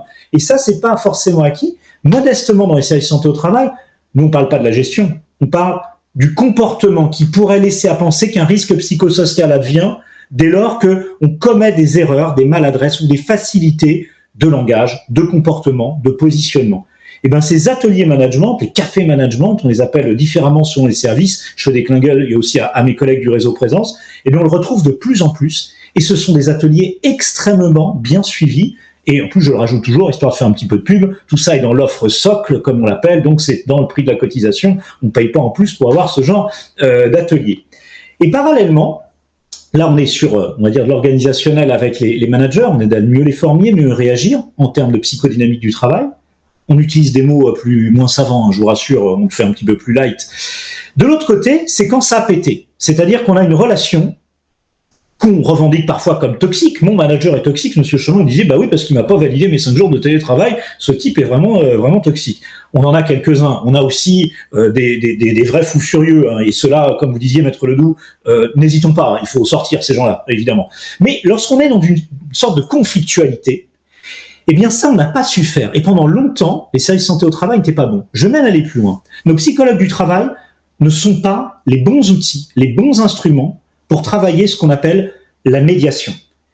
Vous êtes, je regarde Maître Ledoux, des spécialistes du droit, la question de la médiation, on l'a trouvée dans le Code du commerce, on en trouve depuis longtemps, dans les affaires familiales, conjugales, etc. Dans le monde du travail, c'est assez récent, où on met cette compétence et on ne s'improvise pas dans la médiation, comme je ne vais pas me fâcher avec les coachs à mon tour, mais ça ne s'improvise pas non plus. Nous, on trouve qu'il faut une formation, il faut être parfois même inscrit près le tribunal de la cour d'appel parce qu'on a une un agrément, pratiquement une habilitation pour être dans cette notion de médiation. Et la médiation au milieu de travail, c'est pas celle du contrat de l'aspirateur qui marche pas et du client mécontent. On est dans autre chose. Eh bien, on commence, certains services, je fais des clins d'œil à mes collègues du Loir-et-Cher et d'ailleurs, on commence à mettre en place des médiations dedans. Et cette médiation, elle intervient, et ce qu'on essaie de documenter de manière universitaire aujourd'hui, c'est à quel moment cet ingrédient, cet instrument, qui est dans aussi le carquois, une flèche supplémentaire dans le carquois du médecin du travail, à quel moment on la décoche.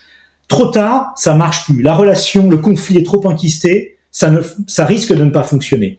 Trop tôt, il y a peut-être d'autres solutions, qui sont d'ailleurs de l'ordre du management ordinaire, disciplinaire, organisationnel, du règlement intérieur, des outils qui sont à disposition. Et à un autre moment, il faut le mettre en place ailleurs. Et donc, ce qu'on est en train de tester de manière assez régulière, c'est cette question de mettre en place une nouvelle compétence dans les services de santé au travail. Ça se trouve, si on refait le replay, s'il est gardé avec nos amis du cercle dans 15 ans, on dira, mais bah oui, c'est logique, aujourd'hui on a tous des médiateurs dans nos services de santé au travail, et puis on les met à disposition des TPE, PME lorsque le médecin ou l'employeur, ou par promotion, on en fait le truc. Comme on se pose plus la question aujourd'hui de savoir si on a des ergonomes dans les services. On se pose pas cette question. Bien sûr, on a des ergonomes sur la prévention des TMS, c'est absolument logique.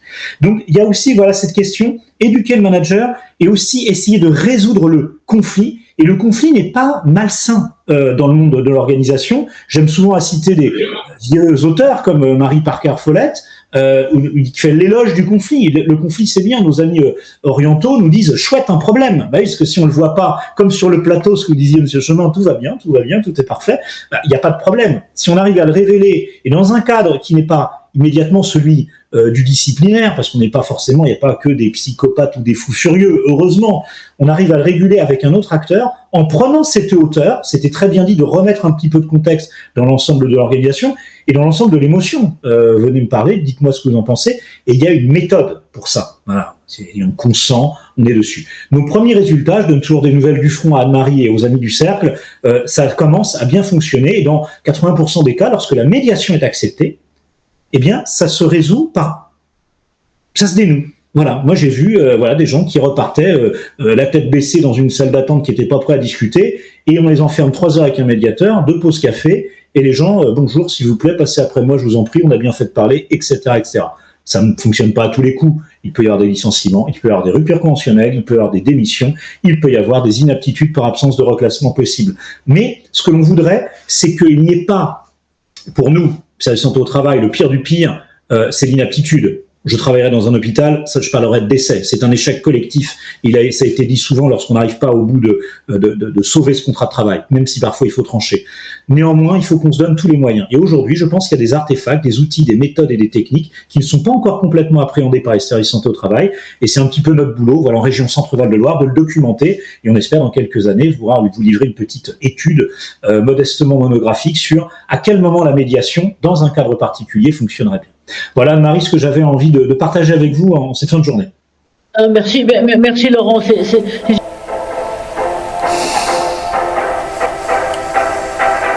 Effectivement qu'on puisse réagir les uns les autres, et Luc, si à la fois, si peut-être tu as retrouvé ta voix, et aussi avec le point de vue outre-Atlantique sur cette question de la médiation, parce qu'effectivement on voit bien que et merci Laurent de l'avoir amené, parce qu'on voit bien aussi qu'avec le tissu, notamment les tissus de PME et de TPE qui sont ton tissu à toi,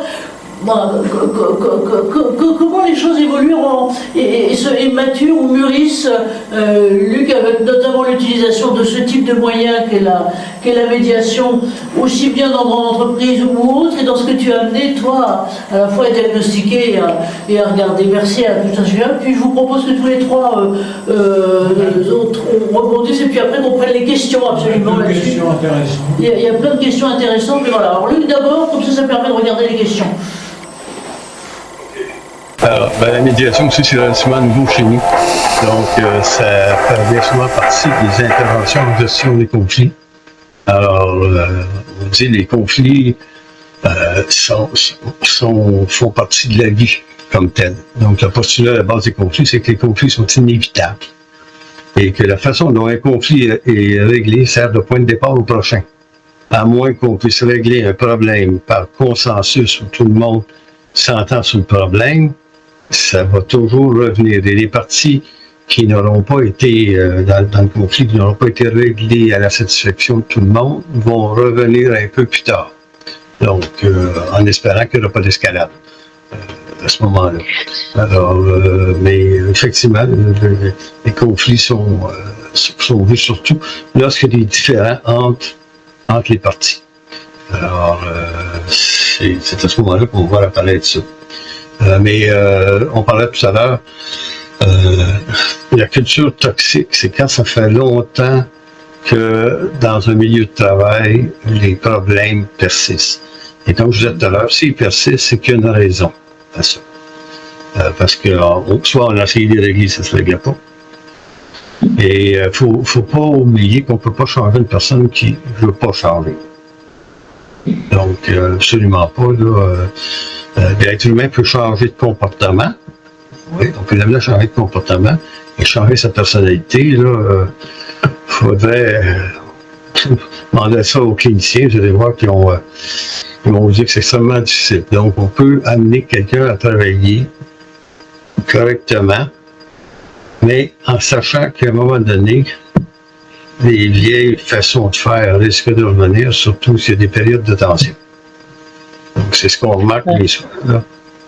Donc, mais effectivement, il y a donc on traite ça au niveau de la gestion des conflits. Oui. Mais on voit là, pardon, je te coupe là, j'en profite pour prendre une ou deux questions qui vont justement dans ce sens-là. Je vois là une question posée par Gaël et qui dit le manager toxique, est-ce que c'est vraiment une personnalité, est-il vraiment une personnalité à part entière ou plutôt une personnalité lambda qui dans un contexte dégradé se met en place des mécanismes qui peuvent être des mécanismes de défense toxiques. Alors je vous lis les questions et puis vous me direz qui a envie de prendre et de réponse. Nathalie Farouja qui nous dit l'importance de renforcer les bases et les bases des collectifs, de salariés par divers moyens pour leur donner ou leur faire trouver des solutions. Quelqu'un d'autre qui nous dit que dans de nombreux conflits, on rencontre ce type de personnes par réaction à des systèmes dégradés. Donc c'est toujours la question d'incidence de la Pouliloff, mais entre l'organisation et la personne. Autre question aussi, est-ce qu'on ne coupe pas un peu vite les têtes qui dépassent sans aller chercher les vraies causes des dysfonctionnements et voilà, oui, il y aura un replay, donc ça effectivement je ne l'ai pas dit, il y aura un replay et compte rendu, donc évoquer les solutions, voilà.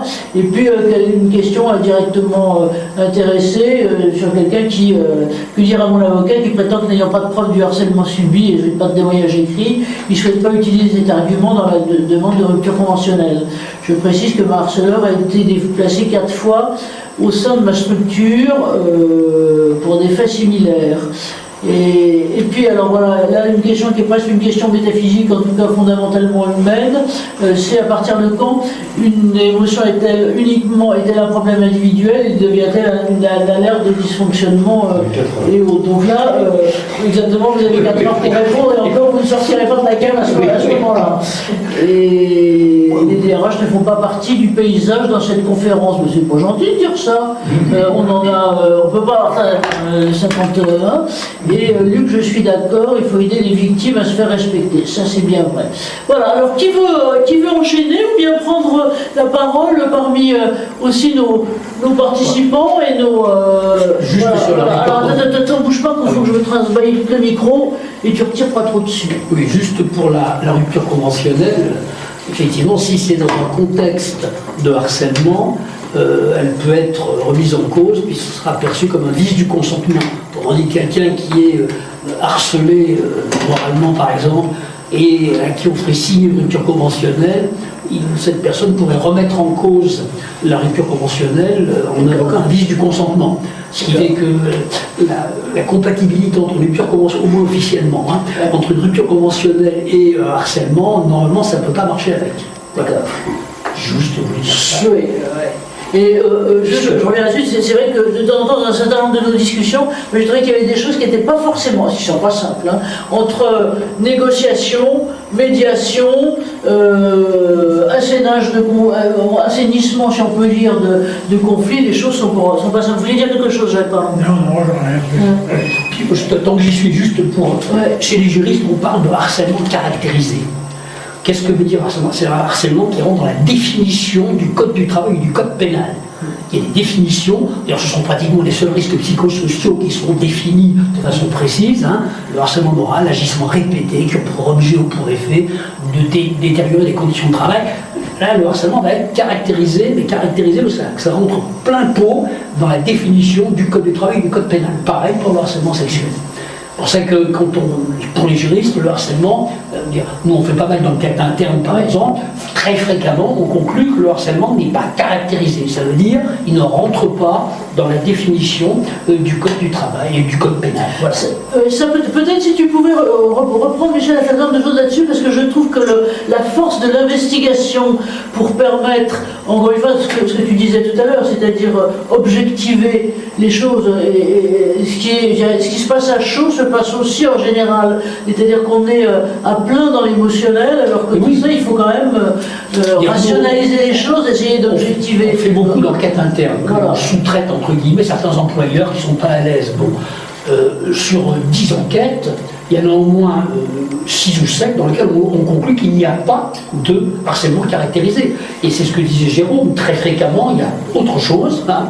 Il y a des problèmes d'incompatibilité de caractère, hein, ou des problèmes souvent sous-jacents, ça a été évoqué tout à l'heure, mais il n'est pas si fréquent que le harcèlement soit caractérisé, au sens juridique du terme. Maintenant, c'est pas pour autant qu'il n'y a pas de problème, il ne faut pas les régler sous l'angle harcèlement-sanction, il faut le régler en termes de management, qu'il y a des problèmes derrière, mais ça, c'est les managers qui doivent s'en emparer. Jérôme, attends. Ouais, moi, il y a un truc sur le terrain judiciaire, je fais attention parce qu'il y a un avocat à côté de moi, mais il y a quand même un truc qui a changé profondément la donne il y a quelques mois. C'est la possibilité de fournir comme preuve des enregistrements obtenus de façon illicite. Ça a profondément changé la chose. Alors, que les gens enregistrent systématiquement les entretiens, moi je suis assez épaté, ça fait 20 ans que je suis représentant du personnel, je ne suis plus du tout de la jeune génération, je suis assez épaté de voir systématiquement les jeunes que j'accompagne qui me disent « j'ai enregistré l'entretien ». J'ai enregistré l'entretien. Je peux te faire un compte rendu, j'ai enregistré l'entretien. Les jeunes enregistrent systématiquement maintenant les entretiens. C'est devenu une espèce de norme, je ne sais pas pourquoi, je ne sais pas d'où ça vient. Et ce truc de pouvoir produire des enregistrements obtenus illégalement et à moyen de preuve qui peut être reconnu, alors avec beaucoup de warning, oui. Le juge fait attention de bien vérifier que c'est bien le seul moyen, mais là je fais attention. Mais tout le monde dira ça de quoi, mais voilà. Mais c'est quelque chose qui va profondément changer la donne je pense dans les années à venir. C'est qu'aujourd'hui, on va avoir de plus en plus, on va de toute façon de plus en plus vers le terrain judiciaire. Alors pourquoi je vais dire rapidement quelque chose, c'est que de plus en plus, alors là je rejoins Dr X, c'est que c'est dans les grosses entreprises, on offre de plus en plus aux salariés, dans les offres du CSE, des solutions juridiques, des soutiens juridiques. Donc les gens ont pris de plus en plus l'habitude d'aller sur un terrain juridique pour tout. Voilà, pour un cafetière qui ne marche pas. C'est une posture un peu... Moi je trouve qu'il y a une grosse évolution. Que moi je suis arrivé, il n'y avait pas de solution juridique dans la boîte, il y en a une aujourd'hui. Hein. J'en ai une par mon syndicat, j'en ai une par mon truc, et systématiquement les gens font appel aux solutions juridiques. Ça, c'est le changement un petit peu de paradigme. Pendant que j'ai la parole, je la garde parce que je sais que Anne-Marie la reprend. Sur la médiation, juste sur la médiation, puisqu'on m'a pas demandé mon avis, je le donne. Je trouve que c'est quelque chose de hyper important. Moi, je ne suis pas médiateur. Et d'ailleurs, j'ai été tenté à un moment de faire une formation de médiateur. Mon entourage très proche m'a dit « T'es sûr, Jérôme, toi ?» Pas certain. C'est un métier. C'est un métier médiateur et je pense qu'on en a besoin. Parce que je prends une image toujours la même. Hein, vous savez, moi, quand je regarde un tableau et que je lis après un commentaire ou j'écoute un commentaire sur un tableau, il y a des trucs que je n'avais pas vus dans le tableau. Et bien c'est pareil avec un médiateur. C'est que le médiateur va vous poser une question et nous-mêmes déjà on le voit en tant que représentant du personnel, on va écouter la personne pendant 35 minutes et avant on va lui poser une question et là elle va s'arrêter net, elle va pas comprendre et elle va complètement changer de posture parce qu'elle n'avait pas vu un truc en fait. Et souvent je pense que la médiation, ne serait-ce qu'avoir un regard extérieur qui vous pose un diagnostic, qui n'a pas vécu la situation, qui regarde à froid votre situation où vous êtes à chaud, c'est quelque chose d'essentiel. Moi je crois énormément à la médiation et à l'aide à la médiation. Laurent, c'est une réaction pour toi, globalement là maintenant, puis après Michel aussi, mais à la fois sur la tendance, je dirais, d'un certain côté, la pente judiciaire ou juridique des jeunes générations, est-ce que tu vois ça aussi sur ces terrains-là? Et puis, un peu réaction à cette force de la médiation, et ce potentiel de la médiation dont parlait aussi pour te mettre sur un piédestal. Jérôme. Laurent. Mais merci. Alors, sur le terrain juridique, oui, aujourd'hui, c'est on va dire la compétence est disponible dans nos machins. Voilà, on a aussi pas mal d'éléments qui sont accessibles en ligne aujourd'hui pour avant la source du droit, et bien on allait la chercher chez les experts ou les représentants du personnel. Aujourd'hui, il y a des solutions qui sont beaucoup plus embarquées. Donc la société se judiciarise, on disait, on passe un peu pour des vieux schnupps, on va se judiciariser comme les États-Unis. Bon, on n'en est pas encore à intenter des procès pour gagner de l'argent, mais néanmoins, on sait quand même un petit peu mieux se défendre, ou instrumentaliser, maximiser ces chances beaucoup effectivement la question de l'enregistrement, des preuves, de tout ça, ça joue énormément. Et les jeunes générations, peut-être même les moins jeunes, utilisent avec plus ou moins d'adresse cette captation factuelle, de rendre preuve, de tracer, etc. Finalement, c'est simplement une sorte de décalcomanie de ce qui se passe dans l'organisation de notre monde. On le retrouve dans nos affaires, nos affects personnels, on trace, on enregistre, on sait rendre compte, etc. Donc oui, ce sont des éléments beaucoup plus lourds. Je vais intervenir en jeu dans ma main parce qu'il y a une question cachée, mais elle est posée en direct, mais elle peut intéresser tout le monde, qui est posée sur le rendez-vous de liaison. Alors c'est un truc nouveau, une disposition de la loi de 2021. Moi je dis toujours, c'est le rendez-vous de liaison. Qu'est-ce que c'est que ce truc? C'est un peu un espace démilitarisé sur lequel l'employeur et le salarié peuvent convenir d'un rendez-vous qui ne fait pas l'objet d'un rendez-vous de reprise, ni de pré-reprise, et qui peut, à la demande des uns et des autres, et si les parties sont d'accord, convier le service de prévention de santé au travail. Alors c'est intéressant, c'est le service, c'est pas forcément le médecin. Si c'est une affaire, j'ai du mal à reprendre le boulot parce que j'ai une problématique physiologique, c'est peut-être pas du luxe que les ergonomes puissent être là pour conseiller, faire les premiers points avec la personne qui prépare la pré-reprise. Donc ça, c'est vachement bien parce qu'on est en anticipation. Et c'est des 30 jours d'arrêt. Dans les cas où les 30 jours d'arrêt sont liés à un arrêt de travail psychosocial, stress, réactionnel, traumatique, etc., il ne faut jamais se priver d'utiliser tous les outils qui sont à notre disposition. Et le rendez-vous de liaison, il ne coûte rien, il est assez bien utilisé pour répondre à la question de notre participant. Je trouve qu'il va bien, mais je trouve qu'il va plus vite que la promotion d'avis de pré-reprise. Je suis encore en arrêt de travail, je demande une reprise à mon médecin du travail pour préparer mon retour. Et là, c'est une disposition que l'employeur peut faire sans être taxé de harcèlement, d'enquiquiner les gens pendant l'arrêt de travail. Il propose de se voir. Et bien, j'ai été surpris, mais finalement, ça fonctionne très bien. Alors, ça peut être demandé par le médecin conseil, le médecin du travail, l'employeur ou le salarié, et on peut le faire dans en présence d'un représentant du service de santé au travail. Donc, c'est un truc qui fonctionne plutôt bien. Et dans les cadres un petit peu psychosociaux, je trouve que c'est un très bon endroit sur lequel on peut livrer de manière un peu à droite la question de la médiation. En tout cas, nous, ce que l'on voit dans notre dispositif, c'est un très très bon endroit, une bonne porte d'entrée, une bonne fenêtre pour dire, tiens, allez, et si on faisait une médiation, est-ce que vous en seriez d'accord? Ça tombe bien. Il y a l'employeur, il y a le salarié, on n'essaye pas. Je sais pas, je veux bien, allez, on essaye, laquelle essayer, je m'en doute d'essayer. Et là, on parle de trucs. Et dans le cas sur 10, comme je disais, ça fonctionnait derrière. Donc, le rendez-vous de liaison, excellente fenêtre pour parler de médiation, pour la résorption de certains conflits. Bravo, merci. Michel, tu voulais dire quelque chose? Et puis après, Luc, moi j'aurais une question aussi pour toi, et ne serait-ce que presque pour toi perso. Parce que je vois depuis le temps qu'on se connaît, je sens surgir chez toi depuis relativement peu de temps, mais peut-être que c'est moi qui me trompe, le fait que tu es de plus en plus souvent appelé soit par des avocats, soit autrement pour compléter justement ou effectuer des investigations dans ce sens-là. Alors peut-être tu peux le dire devant là-dessus, Michel après, ou comme ça vous répondrez. Luc, à toi si tu veux bien. Les questions de... Voilà, ces questions-là, tu me disais l'autre jour, l'autre j'étais appelé par plusieurs cabinets pour faire un dialogue là-dessus.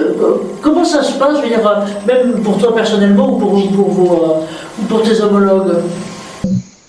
Oui, effectivement, de plus en plus, les cabinets d'avocats vont demander en consultation des psychologues du travail.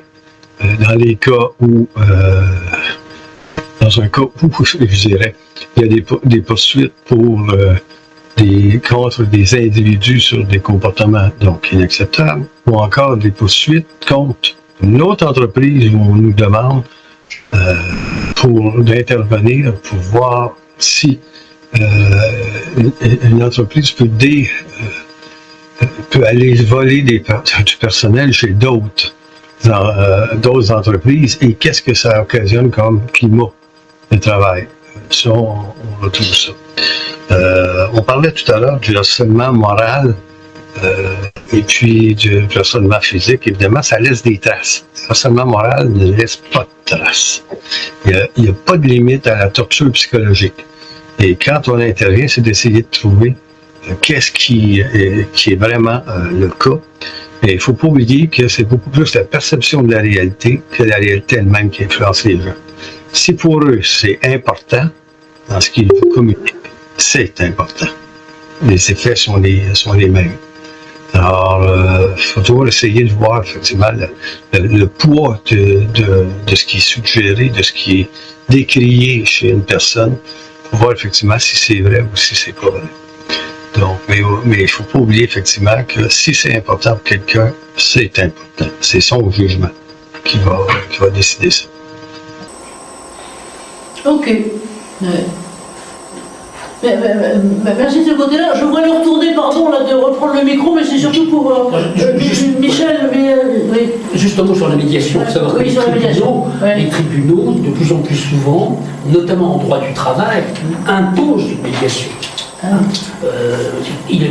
Paris notamment, c'est l'endroit où je vis, presque systématiquement, dans énormément de dossiers de droit du travail, la juridiction impose la médiation. Confie à des médiateurs formés, il existe beaucoup d'avocats qui sont formés à la médiation, et ça marche très bien. Enfin, moi j'ai vécu plusieurs médiations, je suis pas médiateur, mais comme avocat d'une des parties, et j'ai été impressionné par le travail du médiateur, par sa bienveillance, et ça a complètement dégonflé le sujet. Et ceci dit, c'était pas culturellement. Les avocats sont habitués à se battre. Ça collait pas. Moi, j'ai mis des années à admettre que la médiation servait à quelque chose. Il a fallu que je l'expérimente pour me dire, mais bon Dieu, bien sûr, pourquoi ne l'ont-on pas fait auparavant? Donc, mais ça marche très bien avec la médiation, effectivement. Mais Jérôme l'a dit. Ne peut pas s'auto-désigner médiateur n'importe qui. À mon avis, il y a une vraie technique, c'est un savoir-faire, et quand c'est très bien fait, c'est extrêmement efficace.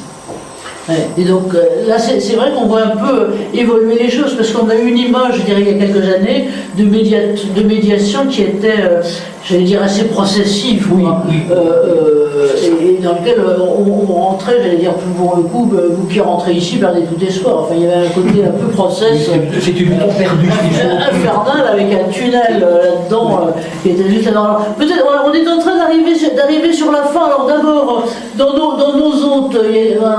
nos autres, rendez-vous de liaison, c'est bien, donc ce que disait Laure de ce côté-là. Dans nos autres et nos participants, les deux Jean-Marie là, et Jean-Marie Peretti, puisqu'on disait tout à l'heure, il n'y a pas de RH. Alors comment il n'y a pas de RH? Il y a un RH essentiel. Ici, il est toujours là, Jean-Marie, parce que si je tape sur la table et qu'il n'est plus là, eh ben non, je ne le vois pas. Zut, pas de bol. Bon, et voilà. Et alors, sinon, alors maintenant, puisqu'il est très exactement, Peretti, le voilà. Jean-Marie, t'es surpris. Il est surpris, il était quasiment l'apéritif. T'es encore ça? Jean-Marie, c'est à toi. Voilà,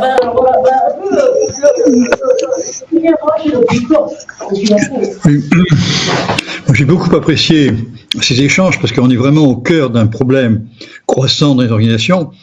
D'ailleurs, je prévois un prochain numéro de questions de management sur le management toxique en question, parce que c'est un vrai sujet. Et il me semble que l'IA va certainement contribuer à accroître encore des situations de toxicité. Bravo Anne-Marie pour avoir réuni nos intervenants pour cette brillante rencontre. merci, il passe un peu effectivement de te tendre le micro comme ça, mais en tout cas, merci de ça, et merci aussi du futur numéro de questions de management là-dessus. Moi je voudrais alors énergie des 10 secondes derrière, parce qu'en plus ça doit être court, et l'essentiel de ce que vous avez à dire sur la partie, ok, on a bien compris le management toxique, là maintenant il est en train de l'identifier de plus en plus, et en même temps c'est pas simple, mais en sortir, quelles sont les pistes que vous retiendriez? Michel, toi d'abord. Moi je crois beaucoup à la formation et à l'information. Ouais. Les gens ne savent pas, enfin là j'en reviens au prisme juridique, ne savent pas ce que c'est par exemple le harcèlement moral. Et il y a des conditions extrêmement... Nous souvent on fait de la formation, on explique voilà la définition, voilà comment les juges voient cette définition, en prenant toute une série d'exemples, et les gens comprennent en général assez rapidement que le monde a changé. C'était un problème. Aller expliquer à des gens de 50 ans qui ont travaillé 30 ans d'une certaine manière, alors leur expliquer qu'il faut changer, c'est pas facile. C'est pas facile à expliquer et c'est pas facile à vivre le changement. Je ne pas renvoyer à France Télécom, mais on voit bien qu'il est très important de former les gens, de les informer, de leur expliquer, de donner des définitions, des exemples. On a cette situation-là pour le harcèlement moral, le harcèlement sexuel, c'est encore pire. Je ne vous parle même pas du sexisme. Donc il y a de l'information à donner. Et les gens ne savent pas, ils croient savoir, mais ils ne savent pas. Parce que le monde a changé et le monde évolue. Et on ne vit pas dans un monde de bisounours, tout le monde il est pas beau, tout le monde il est pas gentil, on a le droit de s'engueuler dans une entreprise, la dispute c'est quelque chose d'important, et aujourd'hui on mélange tout. Donc il y a des bases, à mon avis, à connaître, ça facilite un tout petit peu, en tous les cas, la résolution de ces problèmes. C'est pas la recette miracle, mais ça participe en tous les cas à l'amélioration de la situation, je crois. Merci. Luc, de ton côté, alors une phrase et demie, t'as pas le droit à plus. Ouais, ok. On parlait de médiation tout à l'heure, j'ai oublié de mentionner qu'il y a une approche qui est couramment utilisée ici, c'est l'approche de dissonance cognitive, où on rencontre chacune des parties avant de les rencontrer ensemble, et on leur dit, maintenant vous allez écrire comment vous aimeriez travailler ensemble. Puis, toutes les doléances auxquelles vous avez pensé, oubliez ça. Lors de la rencontre, on va regarder ensemble comment vous aimeriez travailler. Et ils sont souvent beaucoup plus près de la réalité dans la façon de travailler que leurs doléances vont être... Donc, en plus, renversement d'état d'esprit, de la doléance, à comment est-ce que vous aimeriez travailler. Laurent, si tu es toujours là, Laurent, monsieur Laurent. Oui, je suis toujours là. En deux mots, en fait, nos intervenants a dit prendre de la hauteur. En fait, c'est ne pas hésiter non plus à prendre le conseil. Alors, le conseil, il est sur les institutions représentatives du personnel, sur le droit, ou sur le service de santé au travail. Je rappelle toujours notre métier, c'est d'être d'équidistance, de conseil entre l'employeur et le salarié. Et aujourd'hui, toutes ces questions de management toxique, c'est bien des sujets, des acteurs, des agents, et pouvoir le mettre en discussion avec son médecin du travail et ses équipes. Je pense que c'est là aussi, au cœur des territoires, on apporte une plus-value. Donc prendre de la hauteur et ne pas hésiter à demander conseil. Merci. Oui, ça rejoint un peu ce qu'a dit Laurent. Moi, c'est l'écoute. Le moins important, je pense, on est dans des relations de plus en plus individuelles de travail, il y a de moins en moins de collectifs, et les gens cherchent des endroits où parler. Et aujourd'hui même, ce qui est inscrit dans le code, les entretiens professionnels, entretiens d'évaluation, etc., on a des managers aujourd'hui qui sont plus attentifs à remplir l'outil, à remplir les bonnes cases dans l'outil, à faire bien le formulaire, qu'à écouter véritablement les gens. Moi, c'est toujours ce que je dis. Quand j'ai commencé dans mon professionnel, l'entretien individuel se faisait face à face. Aujourd'hui, on est l'un à côté de l'autre avec l'évaluateur pour essayer de savoir ce que moi je dis rentre dans une case de l'outil ou pas, où est-ce qu'on va le mettre. Et donc les espaces d'écoute, et c'est souvent ce que nous disent les gens, c'est que les gens viennent nous voir, nous en tant que représentants personnels, c'est le seul endroit où je peux parler et où on m'écoute, et je suis pas sans être jugé, etc. Et je pense que ça, c'est véritablement le nerf de la guerre. Je pense que tant qu'il y aura ce besoin-là, et tant surtout, moi c'est ce que je dis, nous on vit du succès de la perte de pouvoir des RH dans la boîte, mais c'est pas une victoire. c'est un échec. Il faut que les RH reprennent du pouvoir dans les entreprises. Ce que disait l'un de nos participants. Mais écoutez, il est 15, donc on arrive juste pour la conclusion. Alors moi, je n'aurai pas de parole de viatique, juste pour vous dire que grâce à Jean-Loup, on aura le replay et le compte-rendu que je vais quand même me taper mardi, voilà, mardi. Et puis rendez-vous pour vous tous. Et demain, vous donc si vous voulez, laissez-nous vos adresses et autres. Donc demain, avec un panorama donc à la fois Europe et international des changements. Et effectivement, on voit qu'il y a de très très grandes évolutions. Et donc ça aussi vous aurez. Et à très bientôt pour la prochaine. Merci à vous tous. C'était un espace d'écoute sur lequel vous avez écouté très sagement. Et on vous remercie à tous pour tout ça. Merci à nos Jean-Marie. Merci à vous tous. Et nous, on a eu bien frais. Merci Anne-Marie. Et nous, on a eu bien frais. On était bien frais, on a eu la réflexion. Merci à vous tous. Bye. Bonne soirée. Merci Laurent et merci Luc.